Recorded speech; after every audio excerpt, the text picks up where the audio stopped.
Hello and welcome back to an episode of Red Dot Forum Camera Talk. As always, I am your co-host David Farkas. I'm joined by Josh Lehrer. Hey everybody. Over there producing the show, we've got Jose Rivera. Hello. And we are back. It's been a few weeks, traveling and here and there, so we are now all back in the same place. Josh had some fun times up in New Jersey at the Leica headquarters, right? Mm-hmm. Correct. Yeah, I was there 2 weeks ago. Last weekend? I don't remember. It's all a blur. I got to meet a lot of people, a lot of new faces and fans of the show, which was super cool. And spent some time in New York City, walking around taking pictures. So I had a blast. If you're not a member of LSI, that's Leica Society International, I would highly recommend joining. They have incredible resources online. They do great events. They've got another event in Wetzlar in October, and I will be there for that as well. So and Rome coming up in a few weeks. Oh, right, and Rome coming up. So LSI is a fantastic organization. Absolutely. We cannot speak highly enough about them. And if you haven't been to any of their events, you should join and go because it is awesome. Yes, and my latest trip, I was in Iceland leading a photo workshop there. But before that, more related to what we're going to talk about today, I was also in New York City a couple weeks before Josh was, testing something very special, which is the subject of our That's correct. episode. It has been a busy month or so. Oh my gosh, for it has. Leica with some new products, some big new products, and we realize there's more than what we're talking about today, but we're dedicating a full episode to the This. Leica M11 Monochrom. This it is is. the fourth M Monochrom camera, Yes, and the best one yet, as one would hope. one would hope. This is the second. We've been on the air, I think, long enough now. This is our second monochrome camera specific It is. episode, third if you count the Q2 monochrome. Which is pretty cool. Well, because the M10 Monochrom was launched in 2020, but we're getting a little ahead of ourselves. Yeah. So what we're gonna do is kind of break this down in pieces. We're gonna give you a quick anthology, an overview of where we've been with the M Monochrom. So as we said, 4 generations of M Monochrom. Yes. So we're gonna break it down based on each generation because you may or may not have seen these cameras. We have them all here on the table. And we'll give you a quick kind of high-level overview. Yes. If you want more resources, we actually have an entire episode on monochrome, Correct. which we did, and we covered all those cameras. We also had a specific episode on the M10 Monochrom, which Josh And mentioned. we have 15 years of digital M, which covers them. So Yes. we have a lot of resources available. Yes. But if you don't want to watch 12 hours of content, Why not? I don't, and I was in it. So basically, we're going to spend 10 minutes Yes. going over that. And then, Josh, you've got some great testing that you've been able to do. Yes. Yes. Well, we both have pictures to show. Yep. Mine are not quite as exciting, although in my opinion, they're just as exciting. Maybe not as interesting, but David will show some images from New York. Yes. I will show some test photos. We're talking about ISO and things like that. And we'll talk about the differences and the similarities between all the other models. So Absolutely. first, as David said, we're going to kind of talk about how we got here now Yes. with this 4th generation digital monochrome M, because it's difficult to appreciate just how capable and powerful this camera is without first asking ourselves, how did we get here? Where did we start? And I brought an interesting one for the first one. I was like, wait, Yeah, I know, really? exactly, yeah. Okay. So why don't we pull up I may as the well just throw this lens on the there. first just slide, for good measure, right? Jose? Here we go. Here we go. What do we got Got first? that. One second. This is an interesting one, as Jose is pulling up the slide, because the first generation monochrome, which is what David is holding, it was the only one of the, so far, the only one that came in silver chrome as a production option. Looks a little Hold bit on. out of Yeah, focus. we're getting we go. there. Perfect. So this is an original monochrome. It is just the silver chrome Yeah, variation. you definitely threw me because Yes, I know. I was looking for the matte black one, and clearly you. Yes, tricked no, us. I probably did that on purpose because this was a unique hallmark of the original monochrome. And these have become very, very Do you have a desirable lens cloth? and very rare. I just cleaned it up. What'd you do to it? Put some fingerprints on it. Anyway, tell us about this one, David. So I just want to show the back here. You can see it's sporting that little wheel. The OG digital M OG design, digital M which still works, design. So this was introduced in May 2012 in Berlin at the very first Das Wessenlichte event. I was actually there in the room. It was swelteringly hot, and everyone was pretty amazed when Leica unveiled a dedicated digital black and white camera. This is the first dedicated digital black and white camera, 18 megapixels of CCD glory, based on the popular M9 full-frame digital M, and it also has a unique sapphire glass LCD. You can kind of come back to the broader shot here, and we'll talk about this for a second. So, at that time, people were a little baffled. I think they were surprised and confused. That's an understatement. There was no rumors about it. You could go on the blogs and you could read people like, why do we need a dedicated black and white camera? Because you can just click the little button, like in Lightroom or Photoshop, black and white. Yeah. Right? So why did we need this?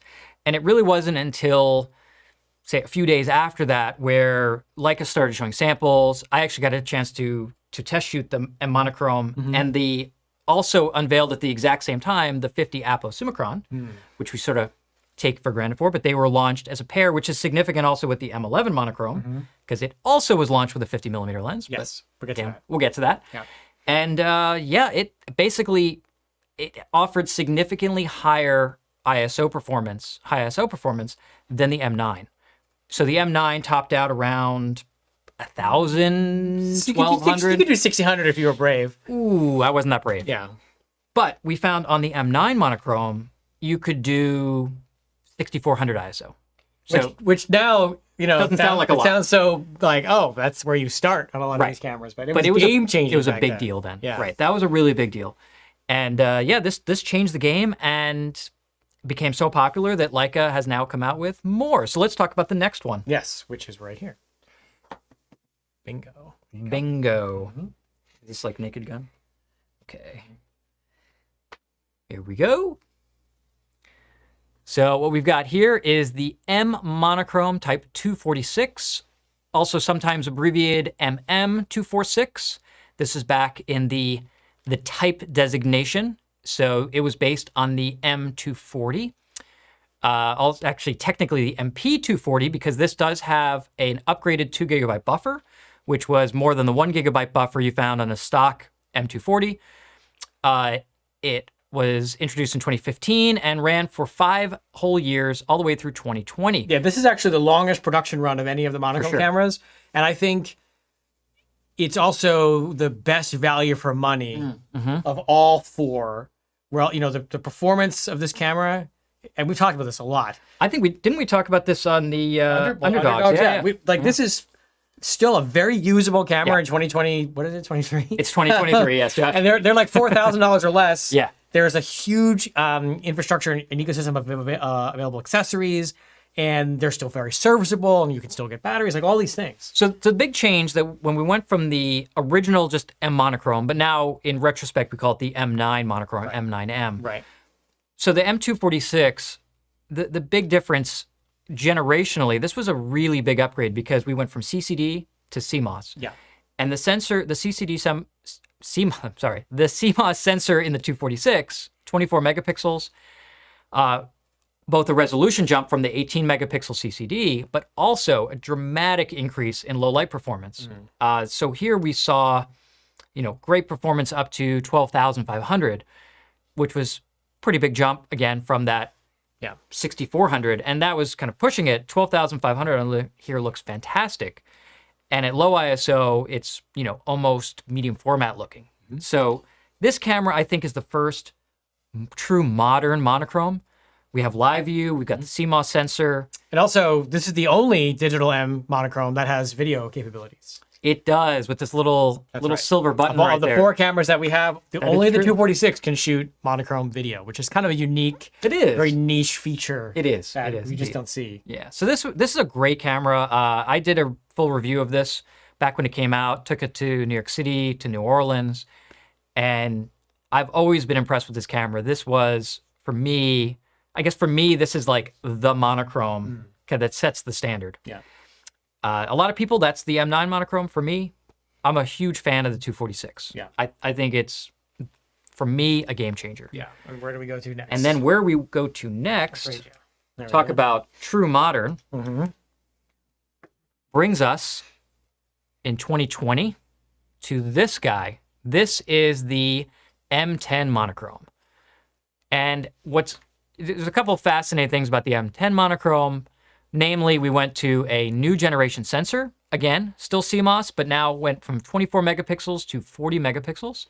And we saw some really big high ISO, low light performance gains. So instead of the, let's say, 12,500 of the 246, this guy can go all the way to 25,000, 32,000 ISO.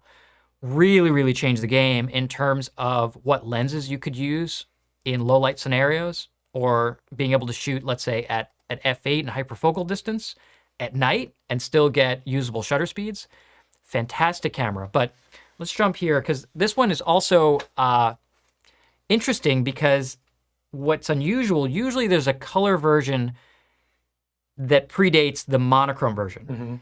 And in the case of the M10 Monochrom, it actually predated the color version that this is based on. Leica mixed it up They because did. they had the M10, the M10P, the M10 Monochrome, Yes. and then the M10R, which was based on the M10 Monochrome, Well, but they're kind based of. on each other. Right. It's a little bit bizarre that the order bizarre. the order of that, but the M10. I think it's important also to talk about whenever a new monochrome comes out. It's not just a matter of it's better than the color version it's based on. It's also enjoying all the benefits of the improvement of that color platform it's based on. So the M10 Monochrome, in addition to being the best monochrome up to date, was also based on the M10, actually the M10P. Yes. So it had all the improvements that the M10P had over the M10, and then Correct, the 246 as well. So That's correct. Things to keep in mind.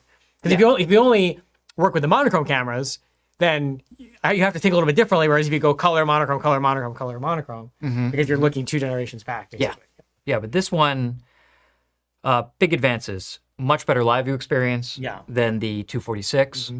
We have a new VisiFlex. This was the 020, which also gives you GPS capability, which now we don't have, but this did. We've got the direct control ISO dial, which is pretty nifty. The new kind of unified 3-button interface here, much more simplified. As you can see there, we call it kind of the 3-button interface here. So we went down from 5 to still, no, like 6. There's From definitely 5 to 6 streamlining to 3 things. Yeah. Right. So this is very streamlined. It also has the control wheel, and this one has the button on the front. Yeah, I think probably the most important structural change from What do you M240 to M10 was the thinner body. True. With the improved rangefinder. This is the first time in a digital M that we really saw a meaningful upgrade to the rangefinder itself. You went from a 0.68 to a 0.73 magnification. Good point. You got 50% more eye relief and a 30% larger field of view. So fundamentally, as a rangefinder, forgetting about all the bells and whistles, the M10 and everything better based rangefinder. on it, you get a better rangefinder experience. So the M10 Monochrome was a huge leap from the 246 in a lot of ways. For sure. Well, the M10 generation was a huge leap from the 240 generation. Exactly. That's my point. Yeah. And of course, the 4 millimeters thinner and all that. So this is, I guess, a true modern, real modern M Monochrom, and still represents a fantastic value today, which we're going to get to specifically of how it compares, how the M10 Monochroms and the M11 Monochrom stack up against each other, because I think there's a lot of people who still have this in their camera bags who are contemplating the M11 Monochrom. Yeah.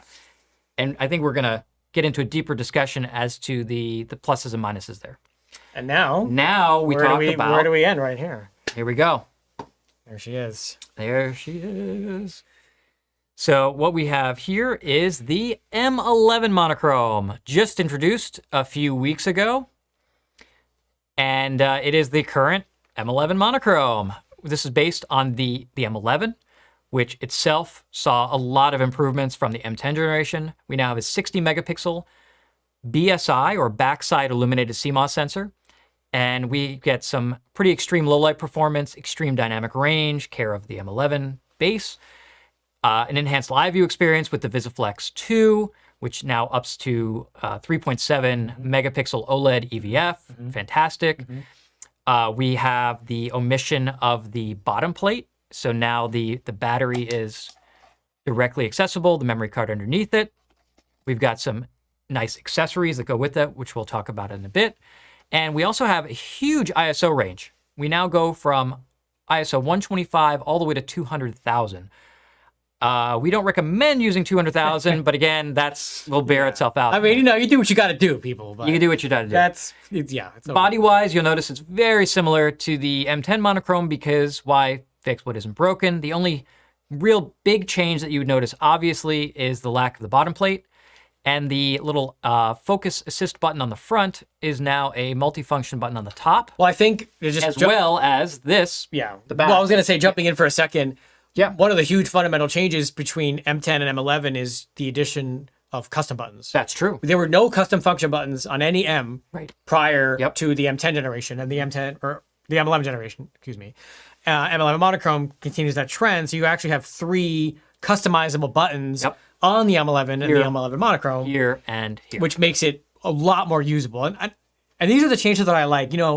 We can and we will deep dive into a lot of the more subtle changes. But when Leica makes these extremely useful sort of core functional changes, like the improvement of the rangefinder and the improvement of the base plate design or lack thereof, and the improvement of giving you custom buttons, I love that because it's not just them saying, oh, look at all this cool stuff we can do. It's saying we understand what the core concept is here. And we're going to make that experience better for you. Yeah, and what's incredible when you look at this camera and you look at an M10 Monochrom side by side, I mean, you really have to look carefully because they look so close. And yet, it's the ability, like Josh said, we went from having no custom function buttons, just a focus assist button, to now being able to program the function button here to the side of the LCD. The top button is now programmable. And the dial on the back, the thumb dial, is actually clickable. So you probably can't hear it, but it's a nice little click when you push in on that, and that brings up functions as well. In my usage, I found, the ability to program these is fantastic. So for instance, if I want exposure compensation, I would take that and click in and then roll to set exposure compensation, which means no accidental exposure compensation unless you click it in and then turn it first. Being able to set manual ISO here or set this as focus assist. All of these changes make for a much more pleasurable shooting experience. Oh, yeah. And also, I think something important to mention is when the M11 came out, there was something different that happened, which is the black and silver variations had a different material and a different weight. Oh, M11 in silver chrome being brass and M11 in black finish being aluminum. And the M11 Monochrom, just to set the record straight, is aluminum. Yes, it's the same weight within a few grams as the M11 in the black finish. Not as noticeable with the new 50 lux on there. Correct, but the weight. So when you pick up an M10 Monochrom and you pick up an M11 Monochrom, the first thing you're going to notice is that significant weight difference. For sure. Which is, I think I have the weight somewhere on here. 680 grams for the M10 Monochrom versus 542 for the M11 Monochrom. So about 140 grams lighter. You definitely feel it too. Yeah, it's very noticeable. Yeah, which is nice. Other really nice features that didn't exist prior to the M11 generation. The M11 came out with 64 gigabytes of internal memory, which is it's like a nice perk, but not 100% there yet. Because for instance, I use 128 and 256 gig memory cards. These are big 60 megapixel files. So on the M11 Monochrom, Leica actually upped that internal memory to 256 gigabytes. Now you can use a 256 gig card and mirror those images and do a backup setup to the internal memory. So you're writing the same file to the internal memory and to the SD card as a backup. Yeah. Or you can use it as 512 gigabytes and just roll it over. When you fill up one, it'll go to the next one. Or who hasn't really been there before? Maybe Josh hasn't, but you go out with a memory card and realize it's either full or you don't have one. I haven't done that in a long time. Right. That has happened. But it happens. Yeah. It happens to everybody. Yeah.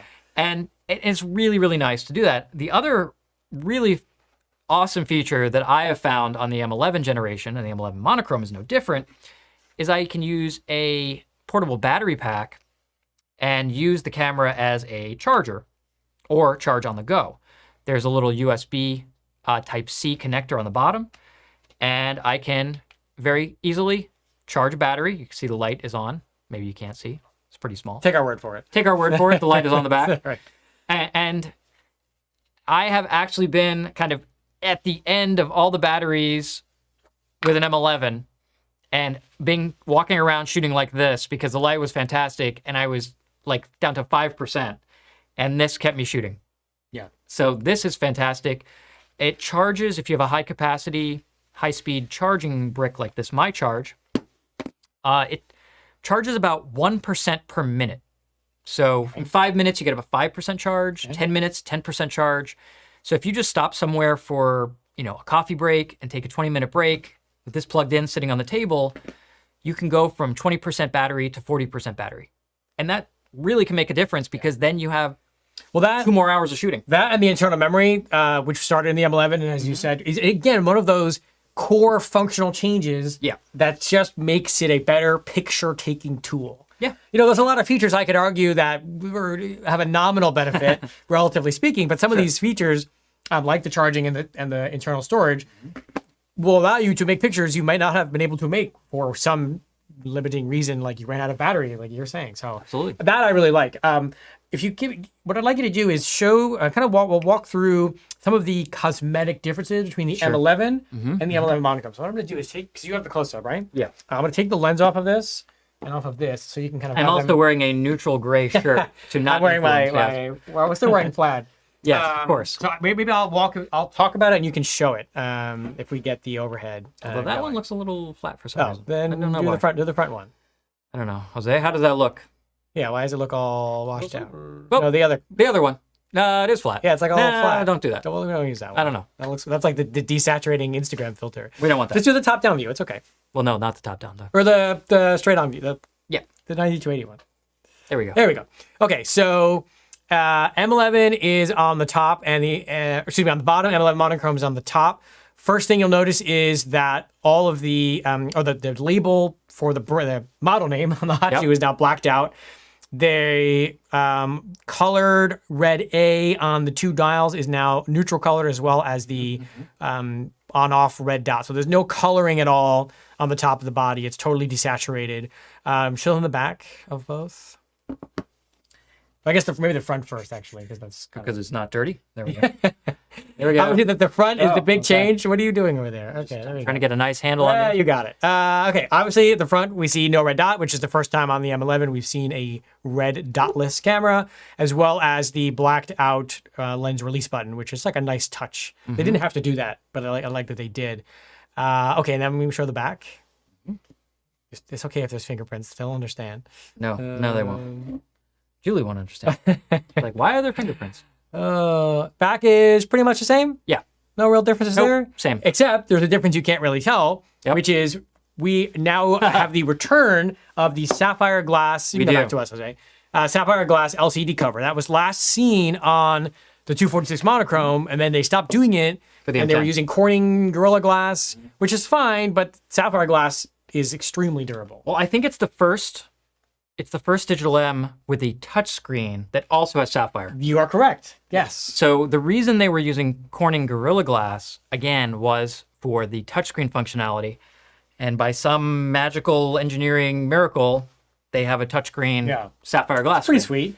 I also want to talk about, so we talked about the differences cosmetically. I want to talk about what hasn't changed, which is the M11 Monochrom is still an M11.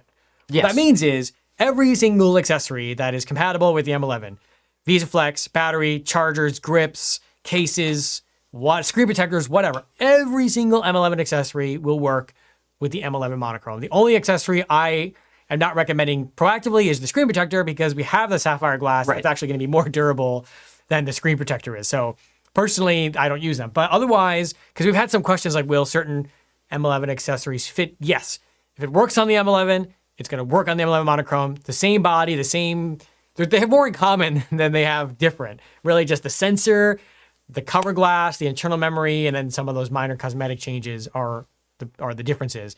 But otherwise, everything else is the same. The question I'm thinking here is, someone asked about using the 50 Summicron dual range, which if you watch the M11 episode, I talked about how now that lens is now usable because there's no light meter in the camera that's on the sensor, and the answer is yes. The dual range will also work on the M11 Monochrom in either the close-up or the regular mode. So that has really breathed a new life into a lens we were previously very restricted on, or had to be modified permanently to use on a digital M. It works perfectly on an M11 or an M11 Monochrom, which is awesome. Yeah.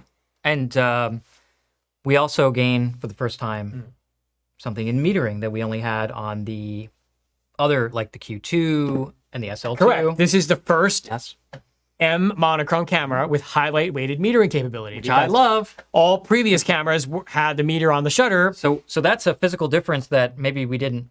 Oh, because it's off. There you go. Nope. Oh, because they're both M11s. Yeah. I'm like, what are you, I'm like, wait a minute, give me what are you this doing over here? I'm like, this doesn't look any different. There we go. We got There, this. We got okay. this. We got this. So if you look, I'm going to do a close up here.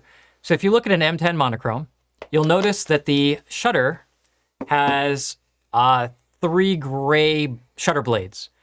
Dark gray, light gray, dark gray. Okay? Flanked by black on the top and bottom.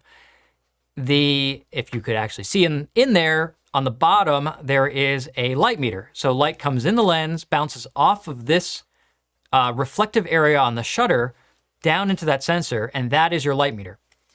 If you look at the M11 Monochrom, there's no shutter. I mean, it has a shutter. If I turn it off, you'll see the shutter, but the shutter blades are all black, and when the camera is on, the sensor is exposed all the time. The reason for that is we have on the Back to us. on the M11 generation, M11 Monochrom, we have sensor-based metering. Way more accurate, both for which gives us basically the same metering that we have on the Q2 and the SL2 and the SL2S. Mm-hmm. And it's far more accurate because instead of just a reflected center-weighted image, we're able to do evaluative metering, center weight or highlight weighted metering. Well, the way I describe it is instead of having 1 pixel light meter, you have 60 million pixels taking a meter That's true. reading. That's That's the true. way I sort of think for sure. about it. Right. It's evaluating the actual image that's coming in on live view and determining the exposure based on that. I did not even take this out of highlight weighted metering. Yeah. As soon as I got it, highlight weighted metering went on, and that was And it. what's interesting is highlight weighted metering was not a feature that was launched initially in a camera. It was a firmware update. That's correct. So that I find really interesting because it shows Leica's commitment, and we've talked about this many times, to adding meaningful features in firmware. Yes. And reiterates the fact that you need to keep your firmware updated. I have seen so many cameras coming in lately with super old firmware that come on trade-in, and I literally keep a box of tissues next to my desk so I can cry it out after I see, an SL2 come in with firmware 1.1 on it. I'm like, I've seen this in person. I've seen it cry, yes. yes, it happens. Like when you're buying these cameras, you're not just paying for the camera itself. You're paying for a whole team of super talented software engineers who continue to work on improving and enhancing the user experience with firmware updates. So Might I also add my tears to this conversation? please. When I see people who are not up to date on their software, not in the camera, but in their computer, again, we're investing all this time, effort, money into these fantastic cameras, and you want to get the most out of it. Yeah. Stay on top of your software updates. From the time that I shot my pictures in New York, test images, and then I just did a Lightroom update yesterday, and suddenly there's new noise reduction algorithms. Yesterday. Yeah. That's how fast this happens. That's There's awesome. Yeah. new AI filters as of a few weeks ago. The pace that Adobe has kept with all of these updates that dramatically improve image quality, why wouldn't you take advantage of those? Right. The updates are free. That's what you get when you're paying for your $10 a month subscription is Right. this constant updates versus having to buy another version. Oh, now you want compatibility, you got to pay. So So please, don't make us cry. update your firmwer and update update your your software. If not, I will be Tears. just tears. Tears. And I have a feeling I'll be crying for a while. So, but we're trying to spread the good word here. Why Okay, don't we take so a break and look if there's any questions of stuff we well, I talked see about. Blake is complimenting my beard, but the reality is, Blake, this is just me being lazy. Like, if you watch enough shows, you see like the facial hair cycle like, when I shave and when I don't shave. So this is just maybe a week and a half of That's the question you picked? of hard work. Yes, but that's the most important one. Is beard related. Jose, can you let me know if there's anything we need to address before we go to the next? Yeah, Oh, sure. I see our overhead camera looks nice now. So Okay, that's it. Jose fixed it. Yeah. Okay, Right, Jose? You fixed it? Kinda. kind of. Kind of perfect. Anyway, Jose, please. All right, so we had a question here. Can you give some advice for metering with red filters? The built-in meter overexposes inconsistently with the red filter. Have you used red filters? I haven't. I did. I Okay. did actually use red And what was filters. your experience like? Awesome. So interestingly, I don't know how to word this, but Okay. when I was shooting with red filters on the M11 Monochrom in real life, bright sunny days, the visible difference to not using a filter wasn't that great through the viewfinder. Like there wasn't Through the Visiflex, you mean? through the Visiflex. Yeah, that's important. Yes. There wasn't a huge difference at the time, and I was even putting it on, taking it off. Like something wrong with me, or something wrong with the camera. Well, yes, but... it's something wrong with the camera. And what I discovered, of course, is I just committed to using the filter. And in post-processing, of course, dramatically different results, which I'm going to show you. Just inky black skies and bright white. Do you have contrast. any metering problems? What I think is the camera basically gained out the differences, and I guess because it's really changing the color wavelength of light coming in, which is going to affect the metering. That it is. My best suggestion is stick to highlight weighted metering, which we talked about. Also, I found that in a lot of scenarios, actually less in high contrast light, but more in flat lighting scenarios like overcast conditions, I found that I had to underexpose, like on exposure compensation, -2, -3 EV, which seems pretty extreme because on previous generations I'd use say -1 and be good. But I think given the metering system and how the camera wants to balance things out, at least in its current firmware iteration, it can overexpose a bit. By and large, even on highlight weighted metering. So I did find just dial that back. Make sure in your capture assistance that you have the highlight clipping turned on, which is a huge advantage when you're shooting in live view and you can see your. Say that again. Say that again. Turn on highlight clipping under capture assistance if you're shooting live view. Okay. That's really, really good advice. That's Yes. why I want you to repeat it. Okay, good. And because I programmed in exposure compensation on the rear dial, I could very easily just dial it in when I needed it. And we've said this before in Monochrom episodes. We've said this before in other episodes that aren't Monochrom related, but do whatever you need to do exposure-wise to protect your highlights. Because, and we'll show you this, but the camera, the M11 Monochrom, has, ridiculous level shadow recovery, more than we've ever seen. I routinely have images that I will share with you that I shot 4 stops underexposed to protect the highlights in those contrasty scenes, pulled those shadows up, pulled the whole exposure up 4 stops, and it looks absolutely perfect. I mean, perfect. Yeah. If I blew the highlights by half a stop, they'd be gone. So I mean, it's really, he's being a little dramatic for everyday use, but yeah, your point is so valid, which is when you lose even the wisp of your highlights, Yeah, and that's I'll it. show that I did a quick highlight test, and I'll show that they're gone. Yeah. Like they are not coming back, and it is not a pleasant look when they're just gone. Whereas you can have shadows.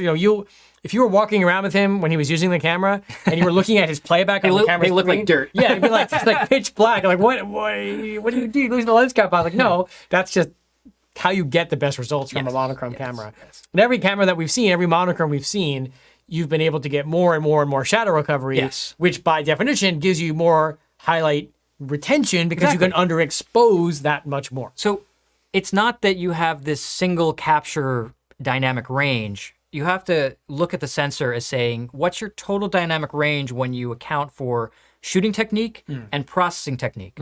Because let's say if I just shot in camera and went all the way to the edge with my highlights, I exposed to the right, maybe I'm going to get, 8 to 10 stops of dynamic range. Right. You're like, oh, that's horrible. Right. But I'm really able to get, if I underexpose, protect those highlights, expose for the highlights, and just let the shadows go as dark as they need to be, and then boost everything up in post-production, I'm getting 15 stops of dynamic range, which is what you expect because that's what we saw on the M11. Right. If anything, we're getting slightly higher signal-to-noise ratio on the M11 Monochrom versus the M11 because we don't have a color filter array, which means we have less inherent gain at base ISO.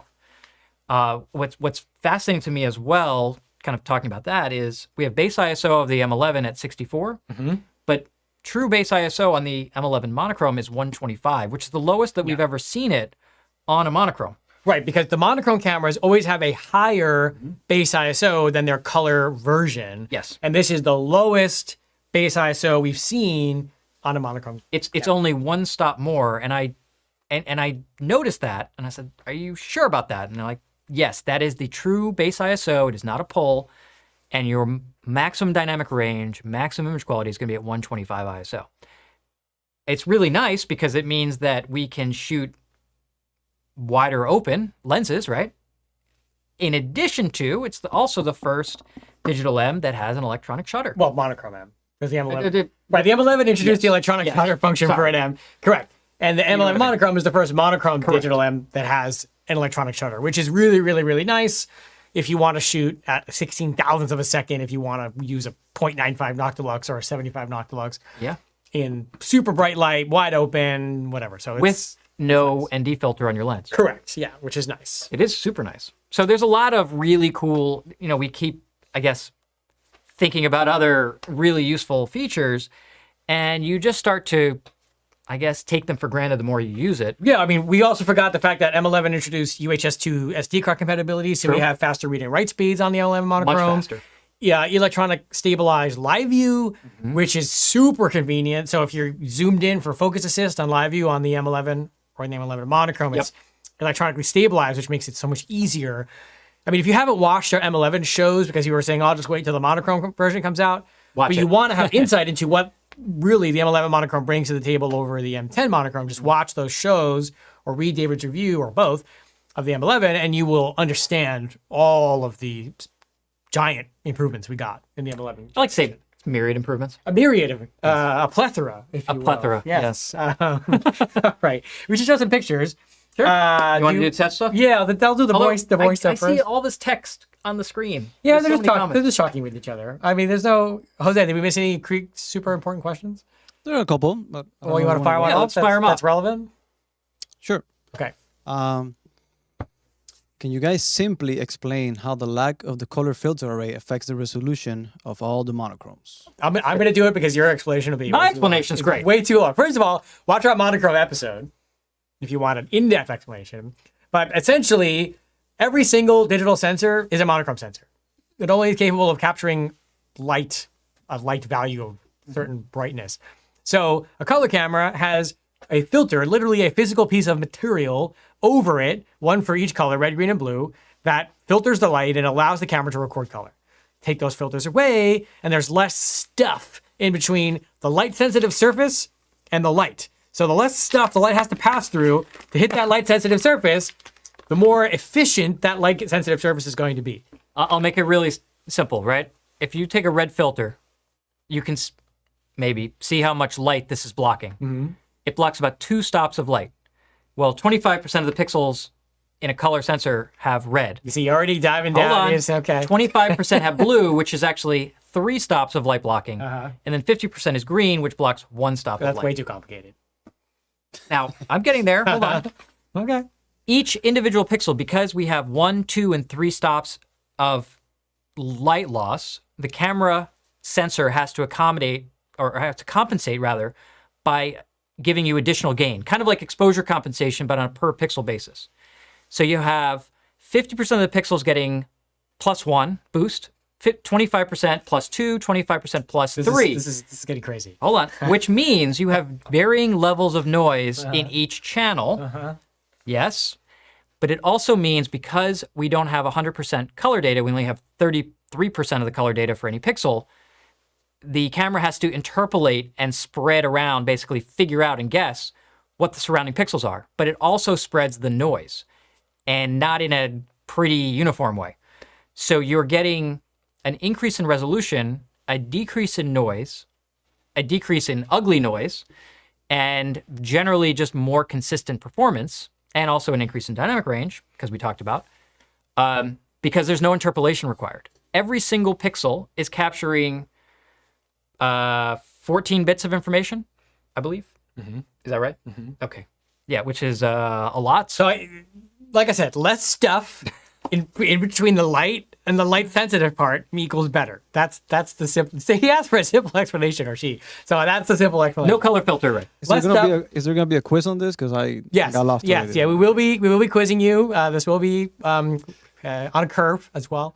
Other questions, Jose, before we get to the pictures. Battery life compared to the M10 Monochrom. We didn't talk about that. No, that is another significant. That's massive significant. improvement that the M11 saw, and that is of course carried into the M11 Monochrom, which is Significant. double the battery life, more than double. triple the battery. I mean, 1,500 shots if you're shooting no Wi-Fi, no playback, no Well, live view. that's if you're not shooting live view. Yeah, If you're no shooting live view, no playback, rangefinder, no right. Wi-Fi. Like if you just like keeping it efficient, and then of course you bring in a my charge like David has, and you have an almost infinite battery life. If you have enough of those things, you can shoot constantly. I was able to shoot roughly 10, 12 hours a day in New York with. I took 3 batteries with me, and I think only on one day did I actually dip into my 3rd battery. Yeah. Because I was doing some time exposures like of cityscapes from Brooklyn and like multi-second stuff.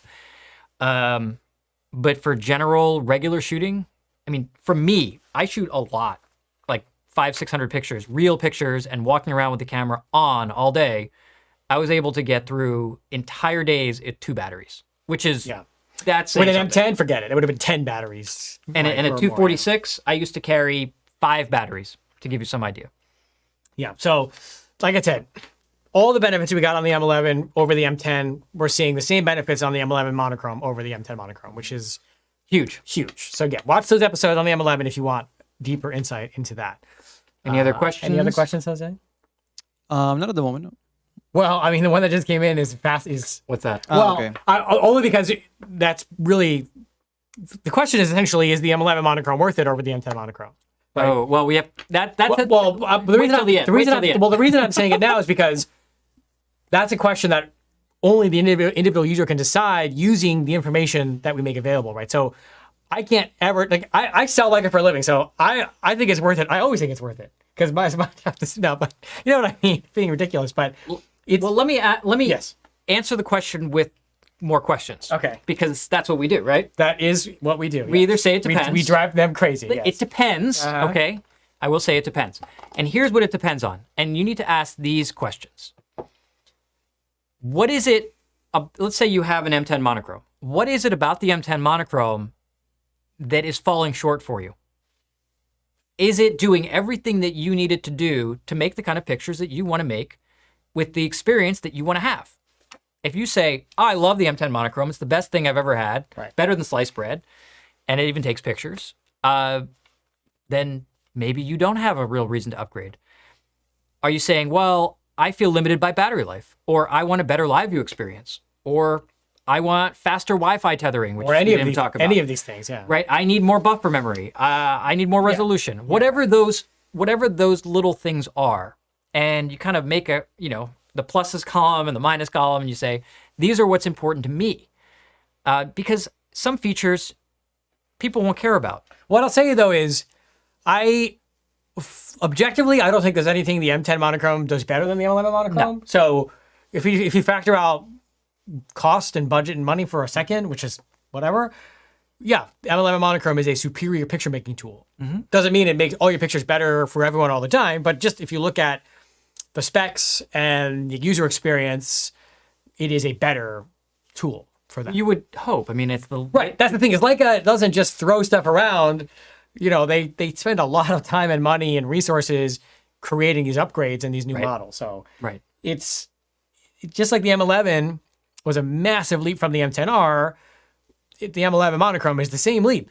It's the same. But just like the M10R to the M11, and I don't want to give too much away with our testing, you're not going to see a massive, huge jump in terms of ISO performance from an M10R, let's say, to an M11, or from an M11 to an M10 monochrome to an M11 monochrome,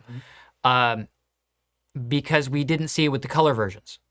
So if you look at an M10R versus an M11, the M11 slightly better low light performance, but it also has 50% more pixels. So it's doing both things better. Right. It's giving you more information and more detail with slightly better performance in terms of ISO. I mean, noticeably better, but not dramatically better. Not like generation M9 Right, to that wouldn't be 240. the only reason. If you said, well, the only thing I care about is better high ISO, that would, and nothing else, I would just stick with what you have because the difference is not that significant. Right. Unless you spend a lot of time at 40,000, which some people do if you're shooting like, music venues and super dark areas. But Sure. I think that's a great point to make, which is this is the sum of lots and lots of incremental improvements of varying levels of significance that give you a major improvement in overall performance.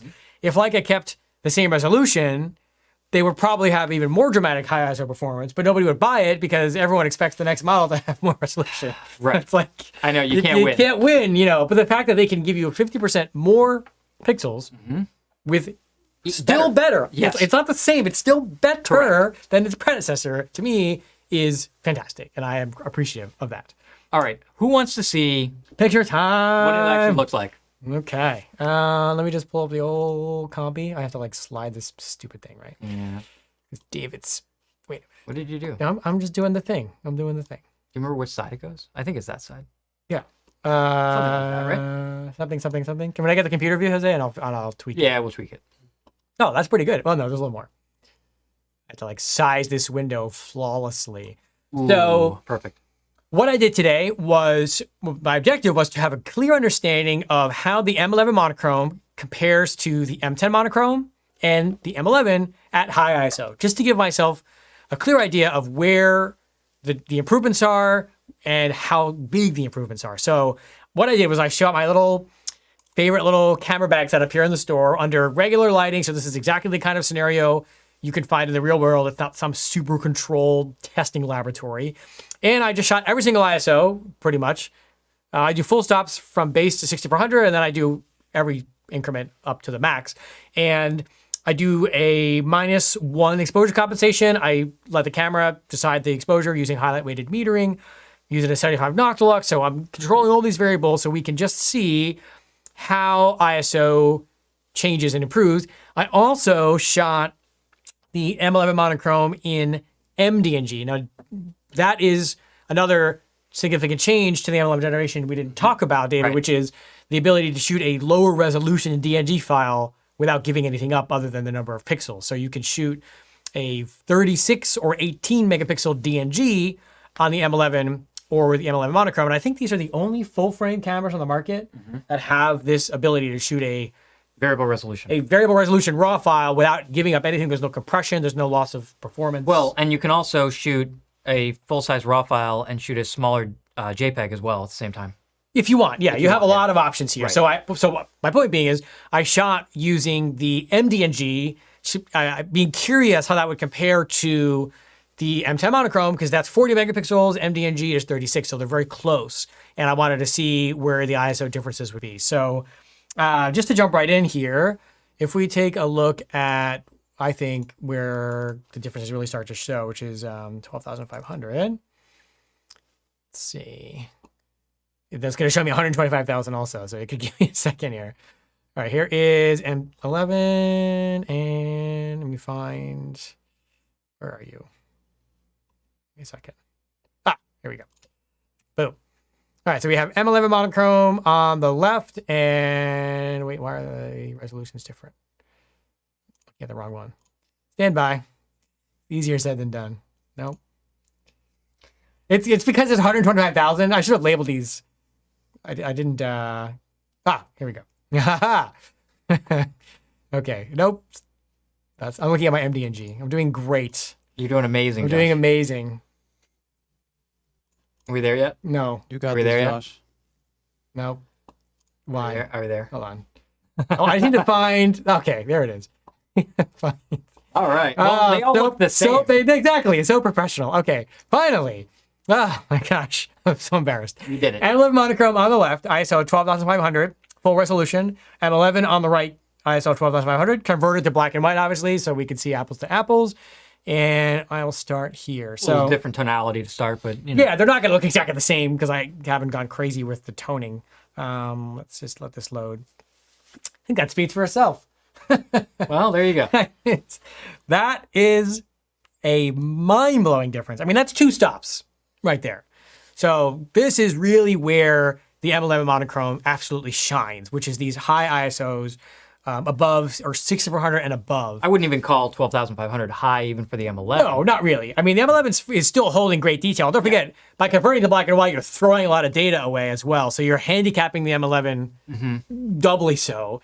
That's what the whole point of having a monochrome dedicated camera is. You're not throwing away any data with the color to black and white conversion. It's not just lack of noise or detail, but it's also the tonal nuance that you're gaining on the monochrome version, right? You're because you don't have that noise, you're able to see more textural nuance. Yeah, I mean, look at tonality. this leather here. Like you can just see so much more in the tones. Yeah, Here we go. This is a great example. There's also a great Billing advertisement right here.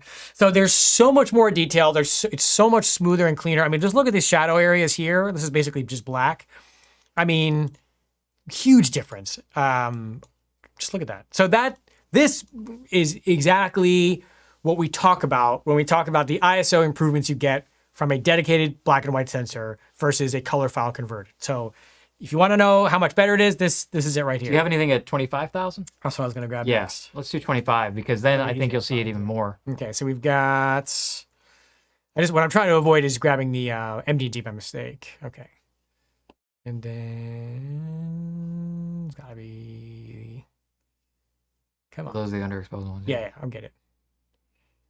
Bingo. Yay. Okay. So here we have ISO 25,000, M11 Monochrome on the left. And even in this full view, you can see how much more pleasurable and pleasant and smooth the tones and gradations are, especially in the brighter colored bags on the top right. Let's take a look here. Let's give it a second to load. Come on. I think we should have that elevator music from like, It's your computer. I mean, this is pretty significant. Now, you could play with these in noise reduction if you want to really get down the rabbit hole, but my goal is... I mean, but look how smooth that is at 25,000. Like, I mean, it's like no different than 12,000. Yeah, that's... And let's look at that text on the tag to the... although, yeah, that's going to be difficult because the focus point shifts slightly. What about to the other side? Where? Here? Yeah. That's just overexposed. Oh, okay. Well, here we go. This is actually an advantage of the M11. Great example is, I'm not doing a highlight test here, so I'm not necessarily worrying about highlight exposure. But here's an example of where a monochrome camera falls short if you're not, like me, if you're not being careful about your highlights, which is where you can see the tag here on the monochrome is already blowing out and that detail is gone.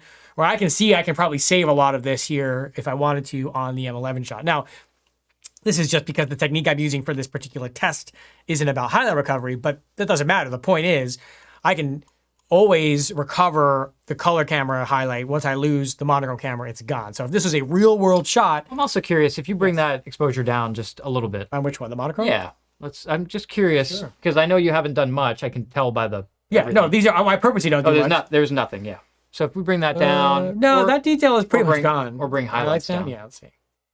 Let's see. There's a little bit in there actually, not a ton. But this is great because this is actually, sort of putting into visualization why we talk about protecting your highlights on the monochrome so much because it's so important. I mean, not only that, you probably, again, because these are kind of defaults. Yeah. I found on the M11 Monochrome files, because they have so little noise and so much detail, they also can take a pretty good amount of sharpening. Oh yeah, I mean, you could play with this. Visually, I think to most people, because the M11 one has more noise, it can look sharper. But yeah, if you put that up, there you go. Even actually amount of sharpening, you can go, let's say 80, let's 75. Yeah. So let's take a look at that. Over here, right? Yeah. Yeah, so now we're, again, I didn't really play with these files very much because I'm trying to give them the honest representation, but now I just play with a little bit more sharpening and suddenly we're starting to see even more detail than we had before without really gaining any noise. Again, 25,000 apples to apples here, same exact exposure, same everything. And I mean, the difference is, in my mind, the difference is really usable and printable. And here you'd really have to be mindful about print size and you'd have to be very careful about your processing and noise reduction. It's still fine. There's still detail, but there's just so much more grain. I mean, wow. Look at the difference there. Yeah. It's huge. So this to me is what you're paying for when you're getting one of these monochrome cameras. I want to show M10 Monochrom very quickly here versus, oops, ISO. Oh, here we go. Let's do ISO because M10 Monochrom. What would you say your top of the? How high did you want to go on the M10? Like it was maybe 16,000. Nah, on the M10 Monochrom? Yeah. I mean, I'd say compare 25 versus 25. Okay. About 25,000. Yeah. I promise we're going to show real pictures too. Let's go for broke here. Let's see. Let me find. Just want to find the right thing to show you. Okay, there's M11 Monochrom. And there we go. Okay. So what I'm going to show you now is 25,000 ISO again. And this time we're looking at an MDNG file from the M11 Monochrom versus a full resolution file from the M10 Monochrom. So here we're getting very similar resolutions. And here I can see still more noise in the M10 Monochrom. Again, a little more detail because there's not nearly as much sharpening on this.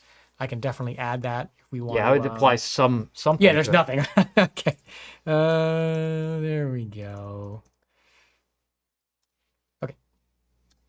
Maybe a little more fair comparison here. You also can, on M11 Monochrom, you can also dial back some of the noise reduction as well, which is now you're also picking up detail there. There we go. Oh, Let's see. okay. So M11 Monochrom, MDNG on the left. Oh, exposure is different too. Yes, yeah. It's actually not different. It's just the Interesting. sensitivity of the sensors are slightly Interesting. different. Yeah. Interesting. Okay. Because more dynamic range is going to look different. Sure. You know, I'm getting more detail and less noise. and more information in the shadows. Yeah, of course. And again, here I'm actually throwing away half my resolution with the M11 Monochrom, sure. right? Because I'm handicapping it already by shooting at MDNG, which I don't have to do. I'm just trying to do it so you get some parity here. But this is this makes sense, right? Because I would expect M10 Monochrom files to be almost as good as downsized. Okay, let me see that just for 1 second. Yeah, of course. Because I'm curious, because clearly there's a difference here, right? Could Yeah. you hit D for me? Yeah. Thank you. David's gonna play now. This is, Hold on. he hasn't seen these files yet, so I gotta give him a. But I've worked with a lot of these. Yeah, of course. I just want to get a little. Just This is the fun part. let's see. This is how the sausage gets made. How the vegan sausage gets made. Thanks. Wow. I mean, but there's no. No, I haven't done anything. That's the point. See, what's amazing to me is like these files can definitely take more. Yeah. In terms of, they're very, very malleable. I think more than the previous generation. Mm-hmm. So it's almost like doing it a disservice when you don't have it processed. That's fair. I mean, I understand that's what everyone likes to see, right? Well, there's always. I mean, just the fact you're looking at the file means there's inherently some processing going on. Of course. That's you can't escape Oh, that. that's a lot. Okay. Here, David's playing. I'm just playing around. Yeah, okay. that's fine. You ready so let's for the comparison view? now do a comparison view. Okay. So now we have M11 Monochrom, MDNG on the left, and M10 Monochrom on the right. Now we're just having a little fun.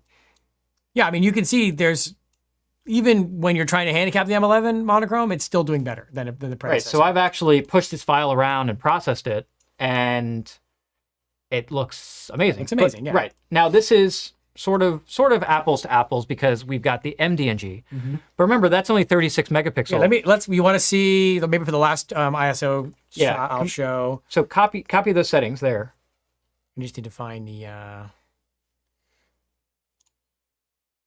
Is that it? Yeah.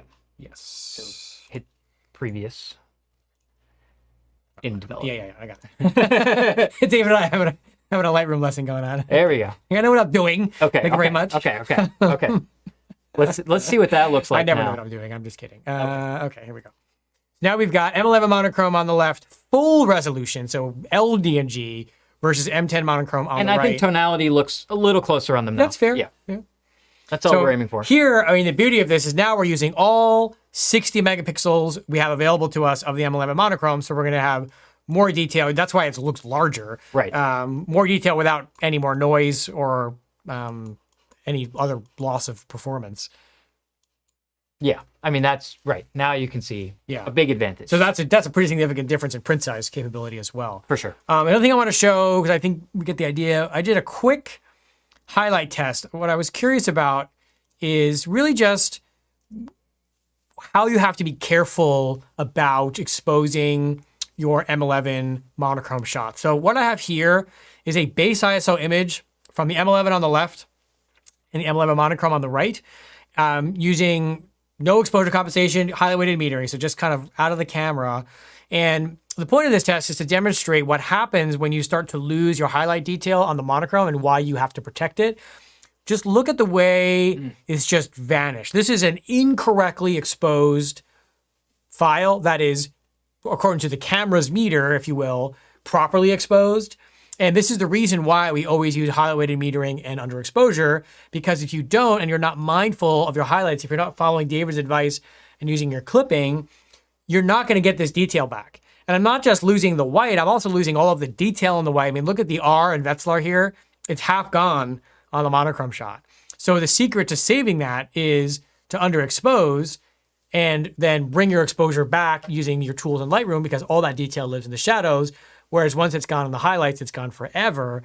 And this is even more obvious at higher ISO settings. So for example, if I go here, I did the same test at 6400 ISO, where you're crunching your dynamic range even more. And the higher you go in ISO, the more important it is to maintain your highlights. So now the clipping's going past the A. Yeah. So you're getting serious. So again, M11 monochrome on the right, M11 converted to black and white on the left. No exposure compensation, just, regular exposure, what the camera thinks. And you are losing so much highlight detail on the monitor. I mean, look at that, right? Exactly like you said, past the A, all this is pure white and this is gone.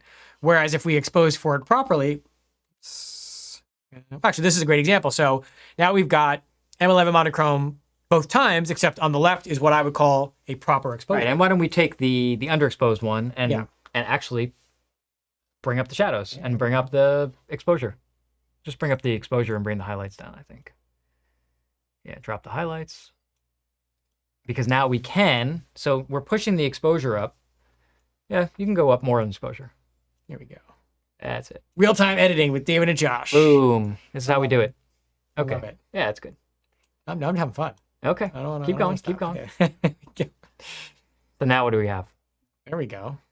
Now look at that. Right? And that's it's not clearly not with any care or this is a very precision. sloppy. But look how much more... All the highlights are there. Right. You literally went from an image where half your highlights are gone, and this image would be very difficult to do anything with, to all of your highlight detail there. Yes. And no, I did a very haphazard post-production. Yeah, you can bring the shadows down. I should be a little more careful. I'll bring the tone curve down.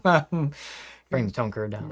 Yeah, that's good. There we go. Now, my point, but that's the point. Is not this is not a Lightroom episode. This is about the proper technique. And if you don't follow the technique, that's exactly what happens, which is you lose your ability to control every aspect of your exposure because you've thrown away your highlight detail, and that can dramatically impact the resulting image. Now, I think you've seen enough test images. Let's go back to us, look at some questions, and then Yes. David, I want you to start showing some. Sure. You want to relaunch that? That's exactly my plan. Look at you. I'm on it. You're on it. I am on it. I'm on it. Boom. Okay. Jose, fire away. Okay. So somebody asked, will the larger 60 megapixel sensor allow me to print larger than that of the 40 megapixel of the M10 Monochrom? Yes. Yes. I mean, more pixels means a larger print without interpolating the data. So yes, you can print larger natively from a higher resolution sensor. It's not the only factor here, but that is one of the factors. Perfect. Go. More is more. That's what More we say. is more. More is always more. More is always more. As far as memory cards, Can do you you size it? recommend 256 gigabytes, 128? For SD card? Yeah. Yeah. So I found with the file size that I just feel comfortable with 256 these days. 128s are fine. 64 is pretty small now. The file size, that's something else I should touch on because a lot of people look at, if you look at a folder of those images, of the raw images, actually, here, let's pull up my test shots here. Here, okay. Because I just want to show that file size. Okay, and I'm going to sort by file size. So just take a quick look at the screen here. And this, you may not be able to read that, but you can see this is small, almost, this one's almost 100 megabytes for that. And I sorted by size, so I'm going to just go to the other side. And now, whoop, that didn't work. I'm going to go back to the top. And the smallest one is 30 megabytes-ish. A lot in the 40s and 50s and more 50s and 60s. So all of these images, every single one of them is a different size, ranging anywhere from 35 megabytes to 100 megabytes. That's going to depend on the ISO that you shot. The lower the ISO, actually, interestingly, the smaller the file size because there's less noise. But also, if you're shooting a blank wall or a clear sky, it's going to take less information than, say, a bunch of trees or whatever. Right, the more detail. Yeah, more detail bigger the means file. bigger files. Yeah. Higher ISO means bigger files. And I just want to touch on that. You can come back to us. You don't have to stare at the screen here. It's so exciting. I know, it is so exciting. So I want to address this because a lot of people think that that means the files are lossy. They are not. The M11 and M11 Monochrom use lossless compression. Lossy compression, like we saw back in the M8 days or M9 days or whatever that was, Yeah. you could tell that it was lossy because every single file was exactly the same size. These are different based on the amount of information and how well it compresses. So if the file is not very compressible, it's bigger because they don't want to throw away any information. Yeah. So do not be scared if you see your pictures at 40 megabytes for a 60 megapixel camera when you're expecting them to be 80 megabytes because that's what it says in the tech specs. Yeah. This is real world. They are lossless. I guarantee it. They are pure 14-bit files. I guarantee it. So now David spent a significant amount of time using the camera in New York City, shooting a ton of different stuff. I will do my best to not have him spend the next 48 minutes showing photos like a family slideshow after a vacation. Okay. But there's some good stuff in here. There's some good stuff. I'm hoping that you show a variety and talk about the experience behind what made the image, some of the maybe some of the challenges you faced working with this camera, especially being brand new to it. Sure. And how you approached some of these more challenging situations and how you learned the camera as you were using it. Wow. Go. No pressure. Go. No pressure. Okay. So let's take a look at the computer. Well, here. is there any other last minute questions, Jose? Not at the moment. Okay, good. Just wanted to make sure I don't want to There's ignore a anyone. banding questions. What and questions? high ISO images. I don't know if you noticed that, David. Banding? We'll take a look. Yeah, Yeah. we can see. I didn't see it in Okay. my testing, but Well, I should touch on this. okay. We should touch on this. This Okay. is a not an elephant. Maybe it's like a donkey Uh-huh. in the room. Uh-huh. This is a problem that I have experienced. Here's another monochrome we didn't talk about. This is the Q2 monochrome. There is an issue with Lightroom and the Q2 monochrome that I also saw with the M11 monochrome. You know what I'm talking about? With the Lens profiles. then why didn't I see that in my testing? You weren't trying hard enough. Did they fix it? No. Or maybe it's only certain lenses. It's only certain I lenses. use a 75. I think it's wider. Right. The 75, because it's so long, Yeah. has very little Yeah. lens correction Yeah, dialed yeah. in. But especially as you get into wider angle lenses, 28s, 24s, 21s, there is a built-in automatic lens profile based on the 6-bit code. That goes into Lightroom. You start monkeying with the files, and suddenly it just becomes a swirly, crazy, banded mess. The easiest way to get rid of that is turn off the lens profiles. Leica lenses, M lenses, are so well corrected, it's almost imperceptible difference between on and off, but enough that it creates this strange banding pattern if you leave it on. And when I created a preset for the M11 Monochrom, as I do for all the cameras I shoot with, I disabled that. And I don't have any lens profile whatsoever. And I don't think, if you look at the pictures, that they're missing anything Yeah. except for the banding. Why don't we see them? Why don't we see them? Just to make sure you turn that off in Lightroom. In Lightroom, Yes. yes. Yes. Under lens corrections and under automatic profile, you just uncheck Right. You lens don't want to profile. turn off lens detection in the camera because then you're not going to have it in the metadata. Here you get still the metadata without the profile. Just turn it off. Yes. Okay. All right. Show us. So one of my first pictures I took, my first night, was this. I didn't really know the capabilities of the camera, so I was just sort of testing things out. And this is 50,000 ISO with a, I think, 24. You can, Want to change That- crop dimensions? nope, just hit I. Oh, yeah. Never mind. That's why I did Never that. mind. Okay. Sorry. Sorry. Here. Looks like a 24. You want me to do it? Was it in info 1 or info 2? Info 2. Oh, here. Lens. There we go. That's better. Bingo. All better now. Okay. Right. I can save you all the hassle. I didn't shoot anything in MDNG or SDNG. Everything I shot was LDNG based on the testing I had already done with the M11 and the real-world shooting I've done with the M11. I found that there's no real benefit to it. There's no detriment either, but I prefer larger files because, like I said, more is more. Yeah. Very well said. So this is 50,000 ISO. It's pretty remarkable because earlier generations of monochrome cameras, as you got up, even the M10 Monochrom at 50,000 ISO would be pretty flat.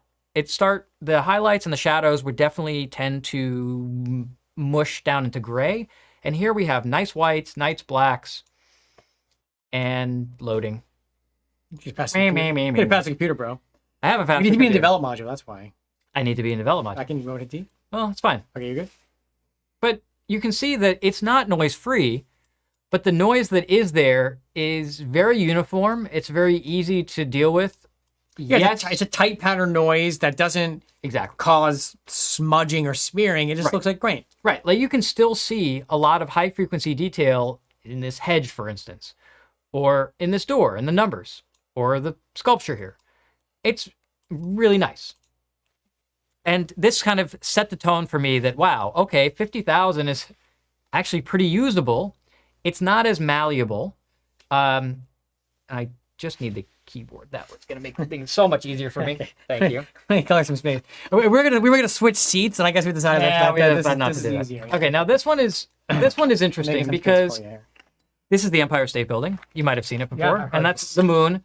But even underexposing dramatically, I still could not capture the moon. The moon is basically daylight exposure because it's reflecting the sun. But I think this came out pretty good in terms of detail of the Empire State Building. Look at this high frequency information here in the spire. And what's really fascinating, and the reason I wanted the keyboard is, who here has eagle eyes and can see the amount of exposure compensation that I have? 4 stops, David. 4 stops. 4 stops. You're a maniac. And remember, this is at 10,000. 10,000 ISO. And with math, we can figure out that this is equivalent to ISO 160,000. That is insane that this still looks like a real usable image with that equivalent ISO. 4 stops of exposure compensation. And just to show you where we started, that's how dark it was when I shot it, because what I wanted to see is maybe I could get the moon, but I really couldn't. Instead, I was able to get all of this detail. And look, I could run it 4 stops dark and get a lot of nice nuance in a totally clean file. I'm just getting no information whatsoever in the shadows versus, now I'm actually really getting a really dynamic image. So that one was, again, that first night, and it really was impressive to me of how much file manipulation this could take. Another example of that would be... David, sorry, before we Yep. go on, in your testing, do you notice a big difference between the noise in the M10 Monochrom and in the M11 Monochrom? Like, was there a better noise? So not a massive difference. I think that we're looking at maybe a half a stop better of absolute noise performance. Well, I think what they're saying is the pattern of the noise different. Yeah. I would. My experience is. what do you think? My experience is maybe slightly tighter. Yeah, because of the resolution. Yeah, and I think maybe because the BSI sensor helps. It's better. I mean, it's more pleasurable and there's less of it, but it's not like night and day difference. And it's not less. It's not just less of it. But if I take the M10 Monochrom to 32,000, which is kind of where I think the maximum is, I think that it's pretty close to where the M11 is at 50,000. That's really the difference. But what I was pointing out, the difference in that 50,000 ISO shot is it's doesn't get as muted or smeary, where the highlights don't get tamped down and the shadows don't get pushed up. It maintains a more dynamic image at higher ISO, even if the noise isn't significantly better. I think that the tonal range is improved at high ISO. And that's where you really see it in, I'm going to say that the 10, 20, 40,000 ISO range. I think is significantly better than the M10 Monochrom because it has a much more dynamic, more malleable files at those ranges without falling apart. And I think that's a really important point, which is high ISO performance isn't solely measured by the amount of grain or noise. Sure. There's more to it, and there's more improvements we get from a camera like the M11 Monochrom at high ISO than just, it has less noise. Right. There's all of those things David just talked about that make that image a better, technically better photo, but not necessarily creatively, but technically better as you increase high ISO over cameras like the M11 or the M10 Monochrom. Sure.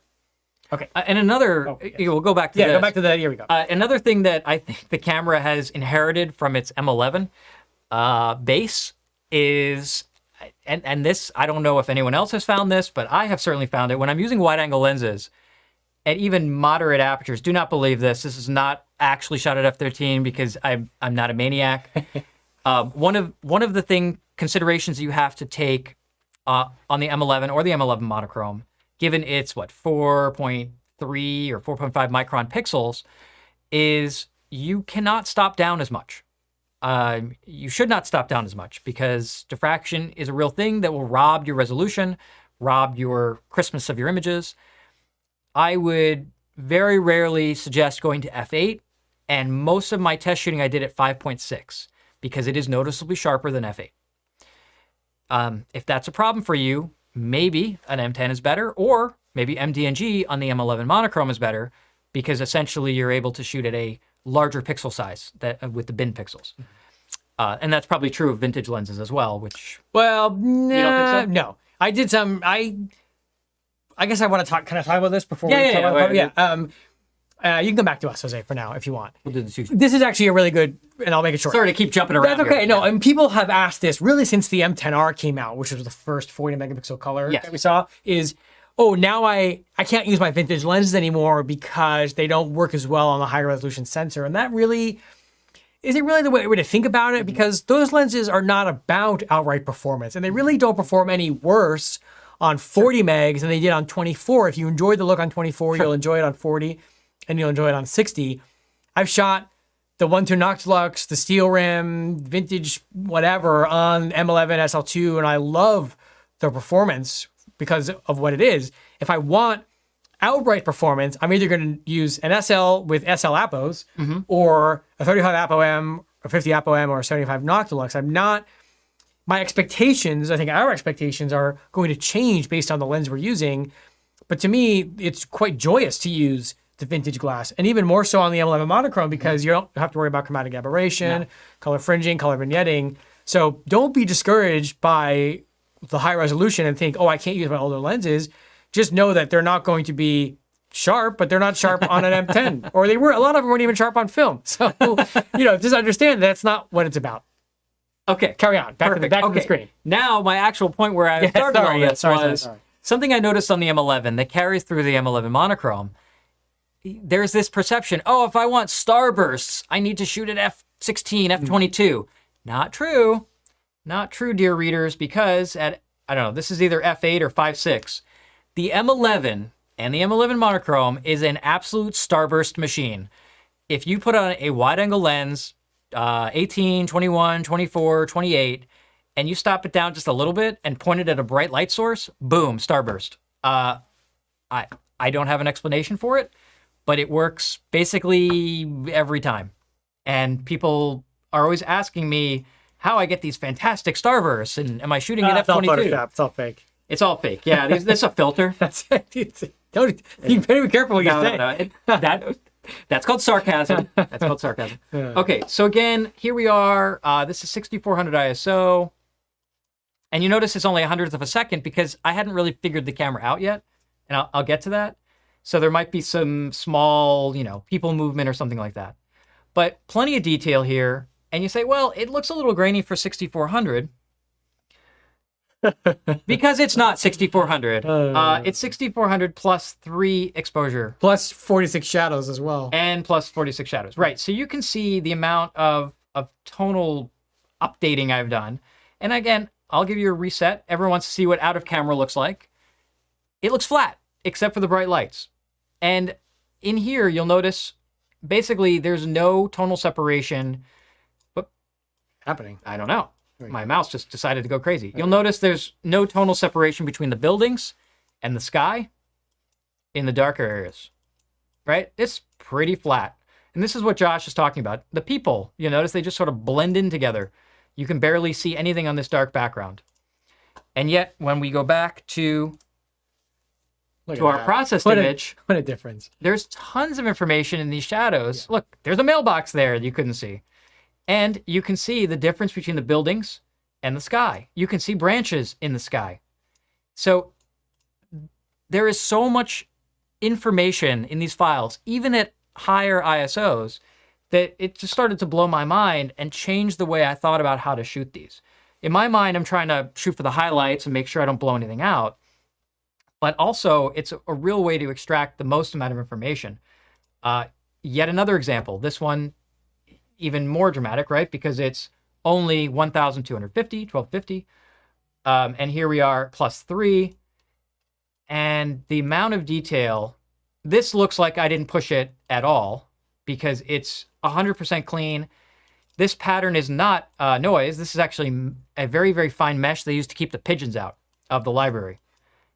And, you know, the level of detail is just absurd. Well, and the subtlety of the tones Yeah. in the stone, that rhymes, is really, really, really nice. I mean, you didn't lose anything. No. And if I go back and reset this, It's mush. well, it just doesn't have a lot of tonal separation. But this is exactly what you need to start with to get that final image that looks awesome. Because what am I doing? I'm protecting the highlights here and here and here. And when I process this image out, now I have lots of detail in these highlight areas, but I'm also getting all that shadow information and the highlights together. So it's not that it's, you know, some miraculously wonderful picture. This one, I just wanted to see what I could do with the 35. Hello? Oh, froze. What did you do, Josh? You broke it up. There we go. I wanted to see just how sharp I could get with the 35 Apo at low ISO. So this is 200 ISO. No monkey business here. This is processed pretty flat, actually. And this just gives you a little bit of an idea of what that combo is capable of. I'm going to make it full screen. I'm going to attempt to make it full screen. There we go. And it is, there we go. Look at the tonal information. When people say, what does a monochrome look like at its like peak performance? Take some lightly reflecting metal with paint chips and scratches, and every little nuance and detail and all the tones are just on display and paired up with a lens like the 35 Apo or the 50 Apo, 75 Noctilux. And at low ISO, this camera will just stun you with the amount of detail. So that was kind of cool. Once I actually got the hang of things, like I say, also kind of here in flatter light. It's going. It's going. It's going eventually. There you go. So this is flat light. This is not my favorite. It's those white skies and muted grays that I'm not a huge fan of. But, you know, it's what it is. When the light comes out, everything just looks a little better, like that. I do have a shot, I think. Yeah. So talking about electronic stabilized live view. This is taken with the 90 macro Elmar M, the 90 f4, which I thought was a great companion to the camera because you don't need a lot of aperture and it's nice and small. So even at f4, it's great. And you can see here, I think this one shot probably at 5.6. Beautiful bokeh because I'm so close. It has a pretty high magnification ratio. And what did I do? I upped my ISO knowing I could get really clean results. This is 2000 ISO in daylight. I was also using a red filter for those keeping track, and 1,000th of a second. So I was able to have a really nice, sharp result, even with 90, even at minimum distance. And with electronically stabilized live view, I was able to go to 100%, focus in without it shaking all over the place. And I think that's where, you know, it really counts. So there's tons of nuance in the highlights here. And this one, again, shot pretty spot on.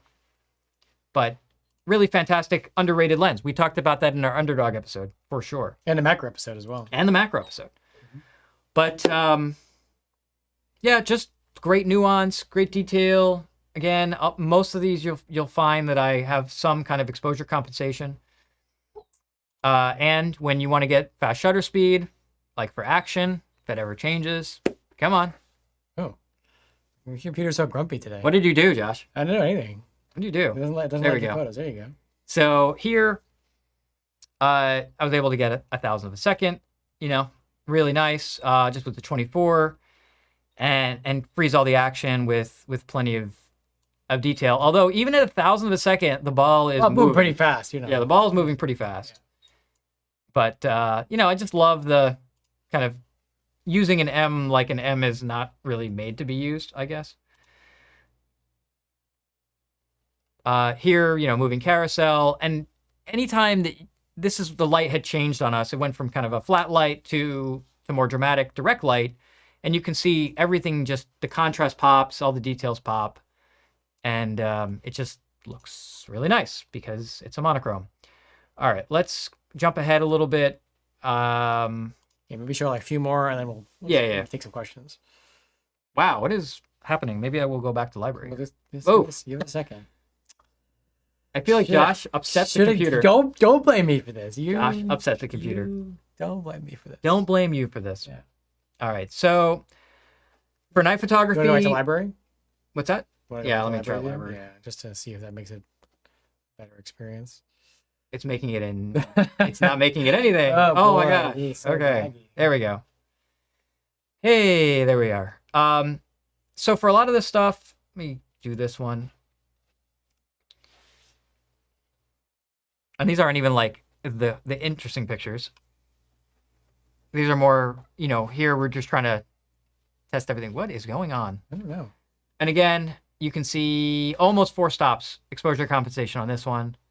And it looks perfect because we're at base ISO, tons of nuance, plenty of detail in pretty much everywhere. But we're able to see detail in this. In a lit sign, there's actually still detail, right? If I reset this, you'll notice I shot it to protect the highlights. As you can see there. Those are the brightest part of the image. This is a bright part of the image. And then when processed, I mean, look at the shadows. You can barely make out there's even people here. And now when we reset it back to my processed image, it just has so much information available to you. So it would make me very, very sad if people didn't extract the full information. There was a question about what a red filter looks like in red filter conditions, and that would be this here.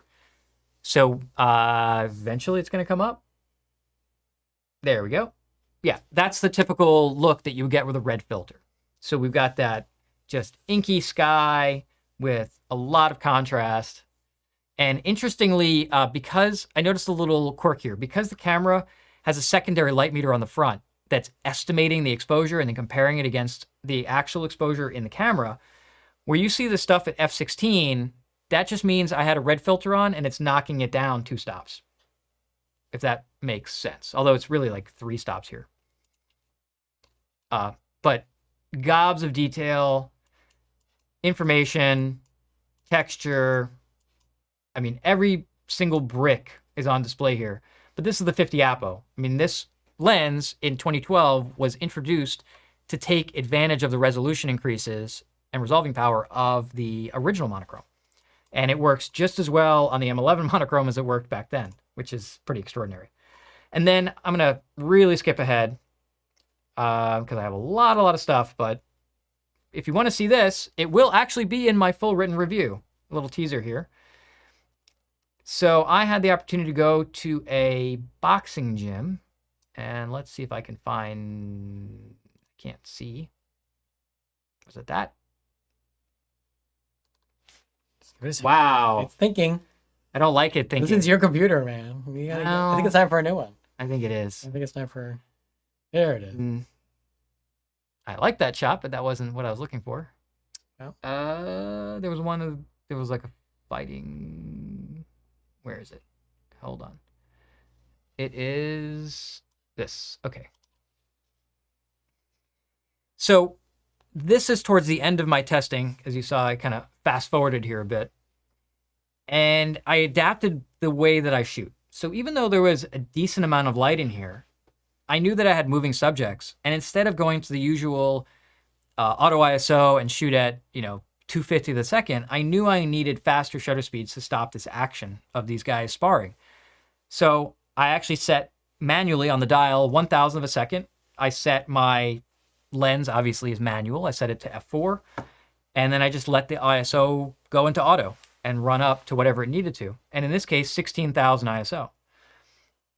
And it's pretty amazing the level of detail and the look of the images that you're able to get. It's a very, Well, it feels very natural to me. It doesn't very feel natural, right. like a grainy, digital, noisy image. It just feels like a nice, cool indoor shot. Like it's like if I describe this photo to you with words, this is what you'd expect it to look like, I think, in your head. This is how you would kind of visualize it. Yeah. But how many cameras could I walk in there and shoot at 16,000 ISO? Currently, well, yeah. Yeah. Well, especially in that, not to interrupt you, but I bet you that lighting in there would have been atrocious to try to shoot in color. Now this. Yeah. Let's take a look at that. Now this is similar shot, 40,000 ISO. And this is what I was talking about when compared to the M10 Monochrom. Because I really believe if you look at 40,000 on the M10 Monochrom, it doesn't have the richness that this has. Yeah. Well, just look at the tones like in the arms and the skin and the shirt.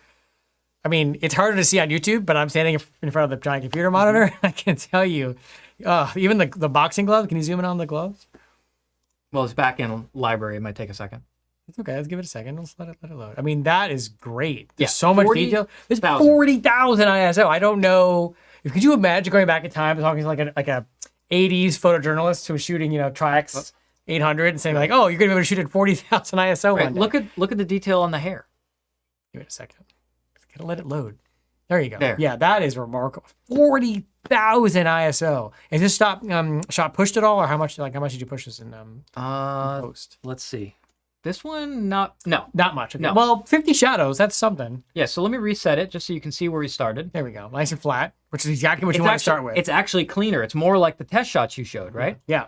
So if I zoom in on this one, you'll notice that there's actually more information here, and it's cleaner. There's actually less noise. Right. I'm introducing some noise based on my processing, but I'm also able to extract out more detail and richness. Yeah, and the noise is very smooth, very tight pattern, very smooth. So this is great. I like the shot a lot. The tones are really nice. Yeah, and then show like one more, okay, and then let's get back to it's almost 9. Yeah. There's a lot. There's a lot here. Well, they're gonna read your review when it comes out in 2020. Hey, let's not go there. And they're gonna see all these images. Plus, they're gonna be able to view them on their 4K cinema displays. And such. They will do. So let's just take a look at this. So this is at 120 ISO 125 base ISO. Handheld, 15 seconds, right? Handheld if it no. Actually, do I have it here? A little Yeah, I put it there. I use this. This is exactly what I use because this exact tripod. This is a little Leo Photo tabletop tripod. And I carried it around all day in my bag just so I could shoot that at night. This is taken from Brooklyn, past kind of in Brooklyn Bridge Park. And yeah, this is the biggest challenge actually for shooting these shots is New York City airspace is extremely busy, even at night. So you would get always these little like streaks of airplanes. I had to keep shooting basically around the airplane traffic. But we zoom in and take a look at the extraordinary level of detail. It is stunningly nice and nuanced. And you look at the cloud. Ooh, I missed a dust spot. Ooh. Okay.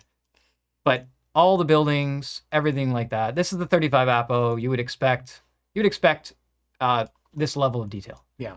I think there's actually birds. Yeah, look at that. There's birds sitting there. Chilling Yeah, over look there. at that, chilling. So that's 15 seconds. So you can do it. Another advantage, and you can come back to us real quick.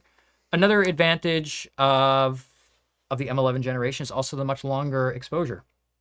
Correct. You've got 60 minutes versus 16 minutes on the M10 Monochrom. So Yeah, if you not wanna that go, I went to multi-minute minutes. 15 seconds, yeah. And interestingly,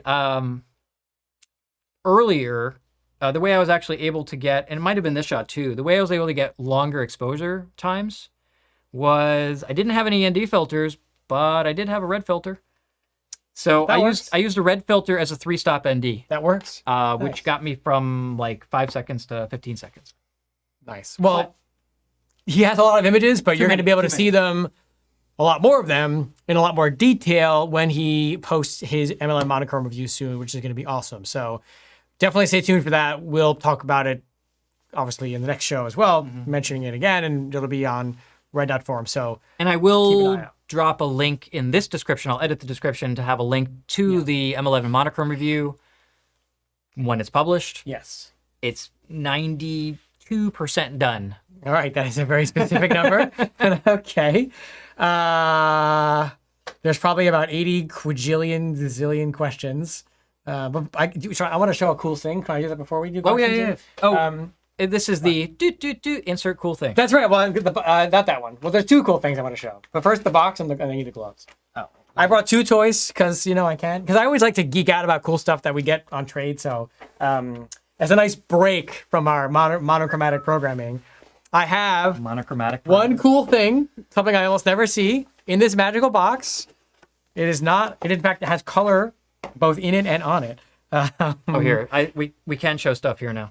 Okay. If you want me to demonstrate it for you. On the Well, you're not allowed to hold it. Only I get to hold it. Well, how's I that got my gonna work? gloves on because I'm going to hold it over there. You're gonna hold it right. This is one of 450, a camera based on the M10P, and a camera that kind of came and went, where it just was announced, they sold through them, and we just never saw them again. I think I've been lucky enough to see 1 or 2 pre-owned since it was launched.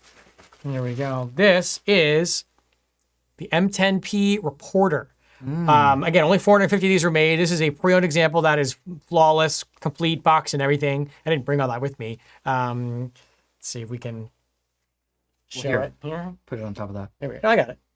You got it? Mm-hmm. Yeah, can we do the close-up? Like the overhead or? Yeah, the overhead. Yeah. There it is. Look at that. So it's got the aramid fiber coating. It still has the original factory screen protector. I just got excited about this because, again, we really almost never see these pre-owned, especially that are this clean. So if you're a fan of that sort of reporter style, this is the rarest of all the reporter variants. We saw the SL2S reporter as well as the Q2 reporter. So that's the first cool thing that I brought. And the other thing is actually the exact opposite, and it's a lens that David and I just spoke about, which is, if you watch the show, you know that we both liked using the classic series lenses, 28 Summron, 35 Summilux steel rim, 90 fan bar, and then the 1.2 Noctilux. The 1.2 Noctilux being probably my favorite, although I'm enjoying the steel rim, but I haven't had as much time with it as I would have liked. The thing about the 1.2 Noctilux is they're a little on the pricey side for a new lens, and even pre-owned, they're quite rare to see. And when they do come in, they don't sell for that much less than new. But I got one recently in the bag that I like it because it is not very nice. It's the only way to put it. Normally, you get these lenses and they're mint box complete, things that I like. This is the exact opposite. You can see it doesn't even have the box. It's literally. And I didn't use it, I swear. No, this is actually like a David Farkas special. So this is a 1.2 Noctilux. It's literally just case, not even the original case. I can hold this one. Case, caps, and hood. But look at the wear on the barrel. It is lovely. I love this patina this thing has on it. This thing. So this is priced, of course, thousands of dollars less than buying a new one, but it works perfectly, and the glass is you can see the glass is flawless. Tested it out, and it does have the metal back cap, which is a nice thing, and it has the hood, the original hood. So if you ever wanted a 1.2 Noctilux, the classic series reissue, and you weren't overly concerned about cosmetics, you just wanted one that was priced well, this is the one for you. I know I always show like super mint, perfect everything. I think the official word for this is it's been loved. It's been loved. I love that. That's so cool to me. And at first I was disappointed when I saw it, and I was like, you know what? This is probably one of the very few that exist that actually look like this. Like, that's pretty sweet. You can use it guilt-free. Yeah, exactly. You can use it guilt-free, and you can use the heck out of it, and someone already got all the dings and dents on it. Right. So, yeah, you don't have to worry about keeping it perfect. Anyway, those are my 2 cool toys I wanted to show just to break up the monochrome now that we have monotony a little bit. We should probably take some questions. Now that we have that, I do want to show the custom setting things. Custom setting things? Yeah. Like being able to set this. Here. Can you put this back first? Yeah. Appreciate welcome. that. Let me take your keyboard, give it some space. All right. All right, Jose, what do we got? Could I take a look? Take a look at the Overhead? Okay, there. There we go. Maybe. So I just want to show. First of all, there's live view going on. What I want to demonstrate the function buttons, because we talked about that as something that was actually usable. So if you push and hold one of these buttons, you'll notice that you can change these functions. The default is live view, I believe. So if we just click that, live view turns off. Click it again, live view turns on. You will also notice that it's much more responsive. And not that you can necessarily hear it in our studio, but there's no click clunk when you switch from live view from an M10 Monochrom on and off, because the shutter is already open. So it's basically always in live view for metering. Now it's just live view for capturing. And then the wheel, if I click in here, you can see that you can program it to whatever you want. So right now it's in MISO, but I found that the exposure compensation worked really well. If I can get to that, let's see here. Exposure bracketing, exposure compensation. So with exposure compensation, click, and you can easily set exposure compensation with one motion, because it's just click in to set, click it again, and you're done. And then the top one is your last custom function button. So we push and hold on that, and here it's set to focus aid. So that works pretty well also. You can change these around. Let's say that I always know that I want live view. I could reprogram, let's say, the function button to be my MISO. Okay, and if I change the top dial position to M, now I can manually set whatever ISO I want right on the screen very, very simply. And like all the other cameras that work in this generation, you can either use the dial, you can use the direction pad, or you can use your finger on the touchscreen, which is pretty handy dandy. Like other cameras, it also has the touch interface, so you can access drive mode, self-timer, things like that. You can access your exposure metering, which right now is set to multi-field, but I'd highly recommend highlight weighted metering. And the thing we were talking about with the capture assistance, I'll show that as well, since we talked about it. Yes, the highlight clipping one. So here on page 3, under capture assistance, and here we went over this in the M11 menu episode, so you can look at that. It's the same thing, but basically your info profiles, you can go into each one, and you want to have clipping turned on, and 253 is just fine. So now it would show, let's dial up exposure compensation.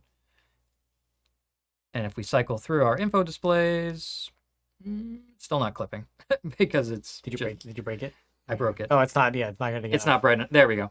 There it is. There it is. Okay, so that's the clipping warning, but it only shows when you have pressed the shutter. Mm-hmm. Okay, that's a little difference between it and the SL2. Well, unless you have exposure simulation turned on all the time. But that would drive you crazy. It would be impossible to shoot. If Right, it would be impossible to shoot. Yeah. So that's kind of our recommendation here. Yeah. Want to come back to us? I want to just quickly.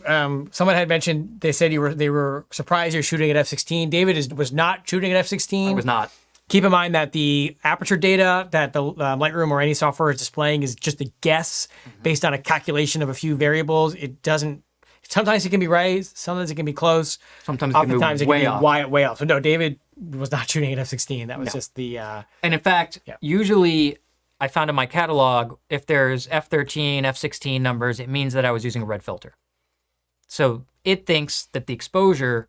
Imagine if you're at 5.6, that's 8, 11, 16, 3 stops from 5.6 to f16 here. Yeah. That's why it's estimating differently. Jose, any other burning questions we need to answer as we sort of wind down? And as we say, friends do not let friends shoot at f16.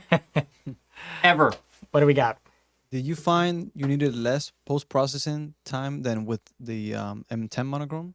No. I mean, my personal findings, and keep in mind that I'm approaching this also from a testing point of view.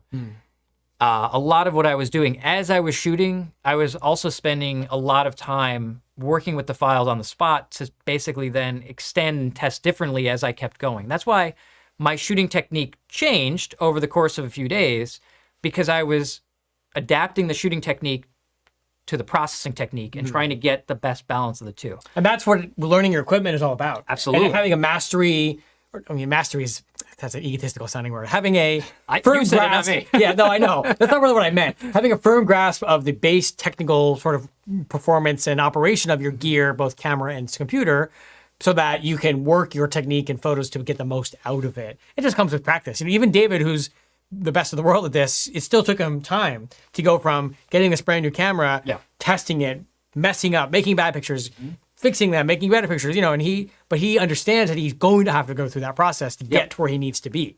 It helps when you shoot a lot. Yes. The more that you shoot and the more experience you have, I guess, with a wide variety of cameras, is that it allows you to hone in a little bit faster and find your, I call it a performance envelope, right? So this is the performance envelope of the camera. What does it do at low ISO? What does it do at high ISO? What kind of shutter speed do you really need to freeze action? You determine, I quickly found that street photos that I shot at 250th of a second are not super sharp because people are moving. And based on the pixel size of the camera, it shows more motion than it would, say, if I shot an M10P. So you have to take those lessons and learn them and just be able to incorporate it into your shooting of what you actually want to accomplish. But to answer the original question that Jose asked, actually, I found that the files are flat, and you saw it in Josh's test. The files out of the camera are flatter. They're flatter than M11 files converted to black and white, and they're flatter than M10 files, M10 Monochrom files, by far. These are some of the flattest, deadest files I've ever seen. Which is a good thing. Because they have so much dynamic range and malleability. So I actually had to do more processing and more experimentation to figure out what was really going to work best. And, in that way, I'd say that once I figured out the technique, I enjoyed the results more. There you go. But it took me a while to get there. Yeah, as it should. This is a specialized, high-quality tool that requires a specialized, high-quality approach technique. That's the fun part, is figuring that out. I mean, the 75 Noctilux, it took me a year That's a to challenge. master the science. I'm like shooting in a ton in the days of the SLS 601, so I didn't have stabilization. Right. But I love that journey because I was able to grow very familiar with it and understand how to use it. And now I can take it out and use it relatively easily. And that's so rewarding when you get to that point. You just got to go through that journey with your equipment to get there. And that's one of the things I tell people is who just want to get in and out of stuff and trade in and trade out. It's like, no, you gotta give it time. You gotta give it time to become friends with it. It's a relationship. That's right. You have to Be one with the camera, and you have to understand what it can do. It's also the same thing, in terms of jumping around with different lenses and experimenting with lenses. At a certain point, settle down and take it a little bit easy. Especially with something very different than what something very different. So maybe change less things at once. If you're going to change out the camera, keep the lenses the same and see how they work for you with the new camera before you just make all sorts of wild changes. I can tell there must be a lot of newer viewers in the chat because we keep getting questions about future products. When's such and such coming out? And if you haven't watched the show at all, you would know that we don't talk about that. We don't bother speculating or theorizing or guessing. We don't know what's coming. We get excited about everyone This else. was a great example on the M11 Monochrom. We didn't know it was coming. We were like, oh, cool. What we said is David had to usually book a about last minute trip to New York to spend 40 hours a week straight photographing so we could have enough content. I mean, this definitely caught us off guard, but we like that. We know we're giant Leica nerds. So, more question about David, just about the shooting experience being out on the field. Somebody asked, could you not set the exposure compensation to 0? And if you have the blinkies, bring down the ISO until the blinkies are gone instead of always shooting at -3 stops? Depends what shooting mode. Are you talking about shooting in manual or in... You have to be a manual for that. Yeah, you'd have to be in manual for that because otherwise the camera's just going to compensate by changing the shutter speed. I typically, for most of my shooting, I shoot in aperture priority with auto ISO. That's generally what I do. If I was shooting that long time exposure, of course, I set it manually on ISO, and I wanted low ISO to get a longer shutter speed. Typically, though, I don't shoot in manual. I find I do like assisted manual, which I kind of covered a little bit, which is you set your aperture and you set, let's say, 1,000th of a second on your shutter speed dial, and then you use auto ISO to give you the right ISO for this shutter speed and aperture combination. Because in a case of shooting action, I want a fast enough shutter speed. I want to control my aperture for depth of field and look control. I'm controlling focus, but things are moving so quickly, I don't want to have to readjust my ISO if I shift, and my subject is under a light or they're in the shadow. I just want the camera to do it for me. And what I'm making sure is that I'm not blowing out the highlights. So I'm using highlight weighted metering, and I'm using exposure compensation, again, in addition to that, to kind of guide the camera where it needs to be. It's not perfect. No one is claiming it's perfect. It's far from it. But is it a great tool? It's sort of like, insert auto analogy here of, this is like a high performance track car, right? And it operates in a very narrow bandwidth. So if you, rev it too high or whatever, you blow the engine. If you push the highlights here, they blow out. It's a high performance machine that once you know it and once you understand it, is capable of incredible results. But if you just leave it in first gear, and like floor it, like you're just not get going an M11 and convert you're it. just not going anywhere, point, which is fine. Which is fine. And I think we should, as we're coming kind of to the end of our time, I think we need to have that discussion. Sure. Of who is this right for? In what case, let's say, if we come from an M10 Monochrom, is it worth coming to an M11 Monochrom? Which we talked about a bit. But, again, we come back, the difference between an M10 Monochrom and an M11 Monochrom. Is there image quality differences? Yes. Is it night and day? Not exactly. I would say, what do you think?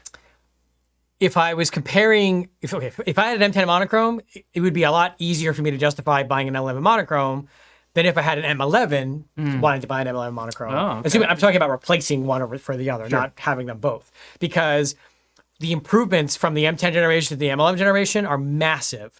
And that jump is huge, and it will improve your photography if you take advantage of those features. Even if it's simply a matter of the better battery life, getting you that last photo at the end of the night. Sure. M11 to M11 Monochrome, the gap is a lot smaller. That's going to come down to how intense is your black and white photography, how much time are you spending above ISO 6400, and how comfortable are you both learning a new tool and also in post-processing in general. Because, as David mentioned, this is a more specialized tool that requires a higher level of specialized technique. You shouldn't be scared. I mean, it's fun. It's the fun part of that process. But that is an important thing to understand. I think the M11 is more right for most people than the M11 Monochrome. Even more right for most people that want to shoot a lot of black and white, because you don't have to worry nearly as much about your highlights. You don't have to worry about using color filters. You can still keep the color file if you want, and you don't have to post-process it nearly as much, and your out-of-camera result won't require as much work. Yes. On average. Yes. But if you are a passionate black and white photographer, if you want that high ISO performance to the nth degree, if you want to use color filters, if you want an incredibly malleable file you can get into Lightroom or Capture One or whatever, and just go to town on with both global adjustments and selective area adjustments, then yes, I think the M11 Monochrome would make sense for you. How's that? That makes a lot of sense. Yeah. Yeah, I think I'm going to agree. I think you're maybe selling the M11 a little bit short in terms of what its capabilities are. That's fair, probably. Yeah. M11 is really good. Right. You can look at my review samples for M11. I mean, dynamic range is phenomenal on the M11. Highlight recovery is the best of any Leica to date. Shadow recovery is up there with the S cameras. So you're looking at 15 stops of dynamic range on the M11. We're talking about the color version. I just want to be clear about that. The M11 has actually has over a stop of highlight recovery, which we hadn't seen before. Yeah. It's an easier shooting experience to shoot the M11 than it is the M11 Monochrom. You're obviously gaining all those technical advantages, except for 64 gigs instead of 256 gigs of internal memory. You don't get a sapphire glass screen, but basically, other than that, minor things. These are minor, relatively speaking. Yeah. But you do have the ability to process a different version of black and white based on 3 color channels. So you have a lot more information to work with, if that's what you like to do. And you can use either Lightroom, Photoshop, you can Silver Effects, Capture One. There's a lot of black and white presets for color cameras. And the ISO, I think, is really strong on the M11 up to, say, 16,000. Yeah, a lot of that also depends on your personal comfort level of grain, Yeah. of using noise reduction. Personally, on the M11, I'll shoot at 50,000 for what I'm doing, which is a lot of like, well, for me, it's like a lot of social media, small stuff, texting. I mean, I'm not printing huge when I'm in those situations anyway. So for me personally, I think I have a higher threshold than you might. But, as we saw, the M11 files have a lot of detail, more detail than the M11 Monochrom files do out of camera. Out of camera, right. Until you start working. Someone had commented, oh, the M11 files look sharper. It's like, they do out of camera because there's more grain out of camera. And more inherent contrast. Exactly. Yep. Whereas the M11 Monochrome, you have to get there. And we simply, this is not a Photoshop Lightroom episode. This is a camera episode. So we didn't go deep diving down all those paths. But you can do a lot with the M11 Monochrome that you can't do with an M11 if you're willing to put that work in and that practice in. Yes. I think that sums up. I feel like it sums up well. And I would also say that if you have an M11, it makes it easier to get an M11 Monochrom.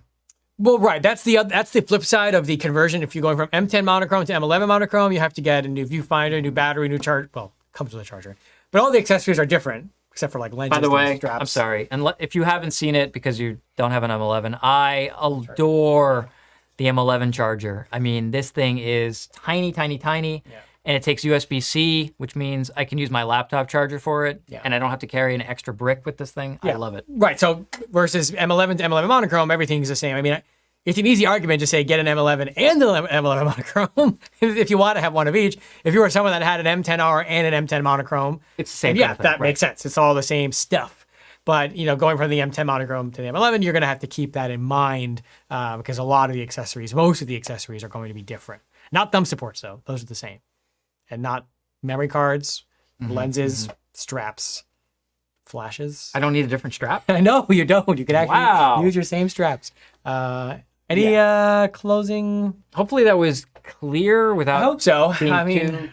It depends. Just remember, there's a lot of monochrome content on the channel. If you just want to learn more about what make monochrome cameras unique, why we choose them over color cameras, and all that stuff, we've got a bunch of content about that. David has done a number of showdown articles on Red Dot Forum over the years where he's compared the monochrome versions to their color equivalents at all the different ISOs in great detail if you really want a deep dive. And unlike the tests we showed here, I spent a lot of time working with those files to get them to visually match. Yes.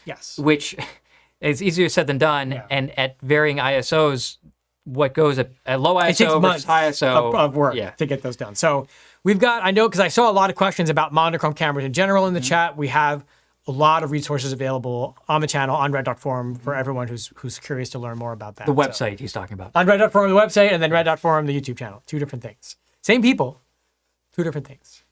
Sign us off, David, please. I see so many words there. I know, but we've answered all the questions. So many words. This was, as usual, informative and humorous. Wow, we're humorous? Wow. Okay. Informative and humorous. That's the double whammy right there. That's what we aim for, you know? Is it? Wait. The triple whammy was it entertaining, though? Well, I think that there's the implication that it was entertaining. What is that movie? Are you entertained? Anyway. Sign us off, please. All right. Before I jump out of that window. Thank you. So just, again, as a reminder, I will be publishing a full, in-depth M11 Monochrom review where I do explain in a fair amount of detail the difference between monochrome and color sensors as a rehash. Also, all of the generational improvements from the M10 generation to the M11 generation, how they apply to monochrome, as well as a full way too many pictures that you can dive into to your heart's content with all the tech specs, and you can see image quality for yourself with all different lenses. The other thing we need to announce as well. Yes. Peter would be so mad if go we to didn't. the website. I will find it. We have a Super, super cool workshop coming up. Little last minute, but Well, it's in June. Okay, that's not a last minute. if your schedule allows for it. Jose, can you go to the old screeneroo there? Here we go. Bhutan, Yes. June 15th. 2 spots remaining. It is going to be incredible. And it's not roughing it. This is 5-star luxury accommodations, and with amazing mountains and Buddhist temples and all sorts of fun things. So Yeah, and the photographer Michael Turek, who's leading the workshop with us, is super talented, really, really interesting guy, and he does a lot of really cool, specialized analog photography and double blended exposure stuff that's really, really interesting. So we have 2 spots left if you want to go to Bhutan for a week in June. Any questions, obviously, just let us know. Okay, okay, come back to us. so check that out. Sign us off. We are done. Okay. We're done. Right. So if you like the video, you know what to do. Give us a thumbs up. It helps us. If you're not already subscribed to Red Dot Forum's YouTube channel, please do so. There's something down there that you can do that, and click the notification bell so you know when we post new content, like this wonderful episode, or who knows when we'll do another one. Sometime in the future. I think on the 16th. Is that soon? I don't know. It's something I like that. don't know. No, I'm out of town the 16th. Oh, That's after. oh, that. okay. Yeah. Anyway, we will be back for another exciting episode of Red Dot Forum Camera Talk. So please stay tuned for that. Do subscribe. We're awfully close to 20-something thousand subscribers, so any more is good. Lets us know that we're entertaining and informative. Big thanks to Josh for everything he does and his encyclopedic knowledge and wonderful testing technique. Big thanks to Jose for making sure we are in focus and cameras get changed and keeping on top of your questions. And big thanks to you for tuning in and spending your Saturday night with us, because without you, we wouldn't be here. So big thanks to you.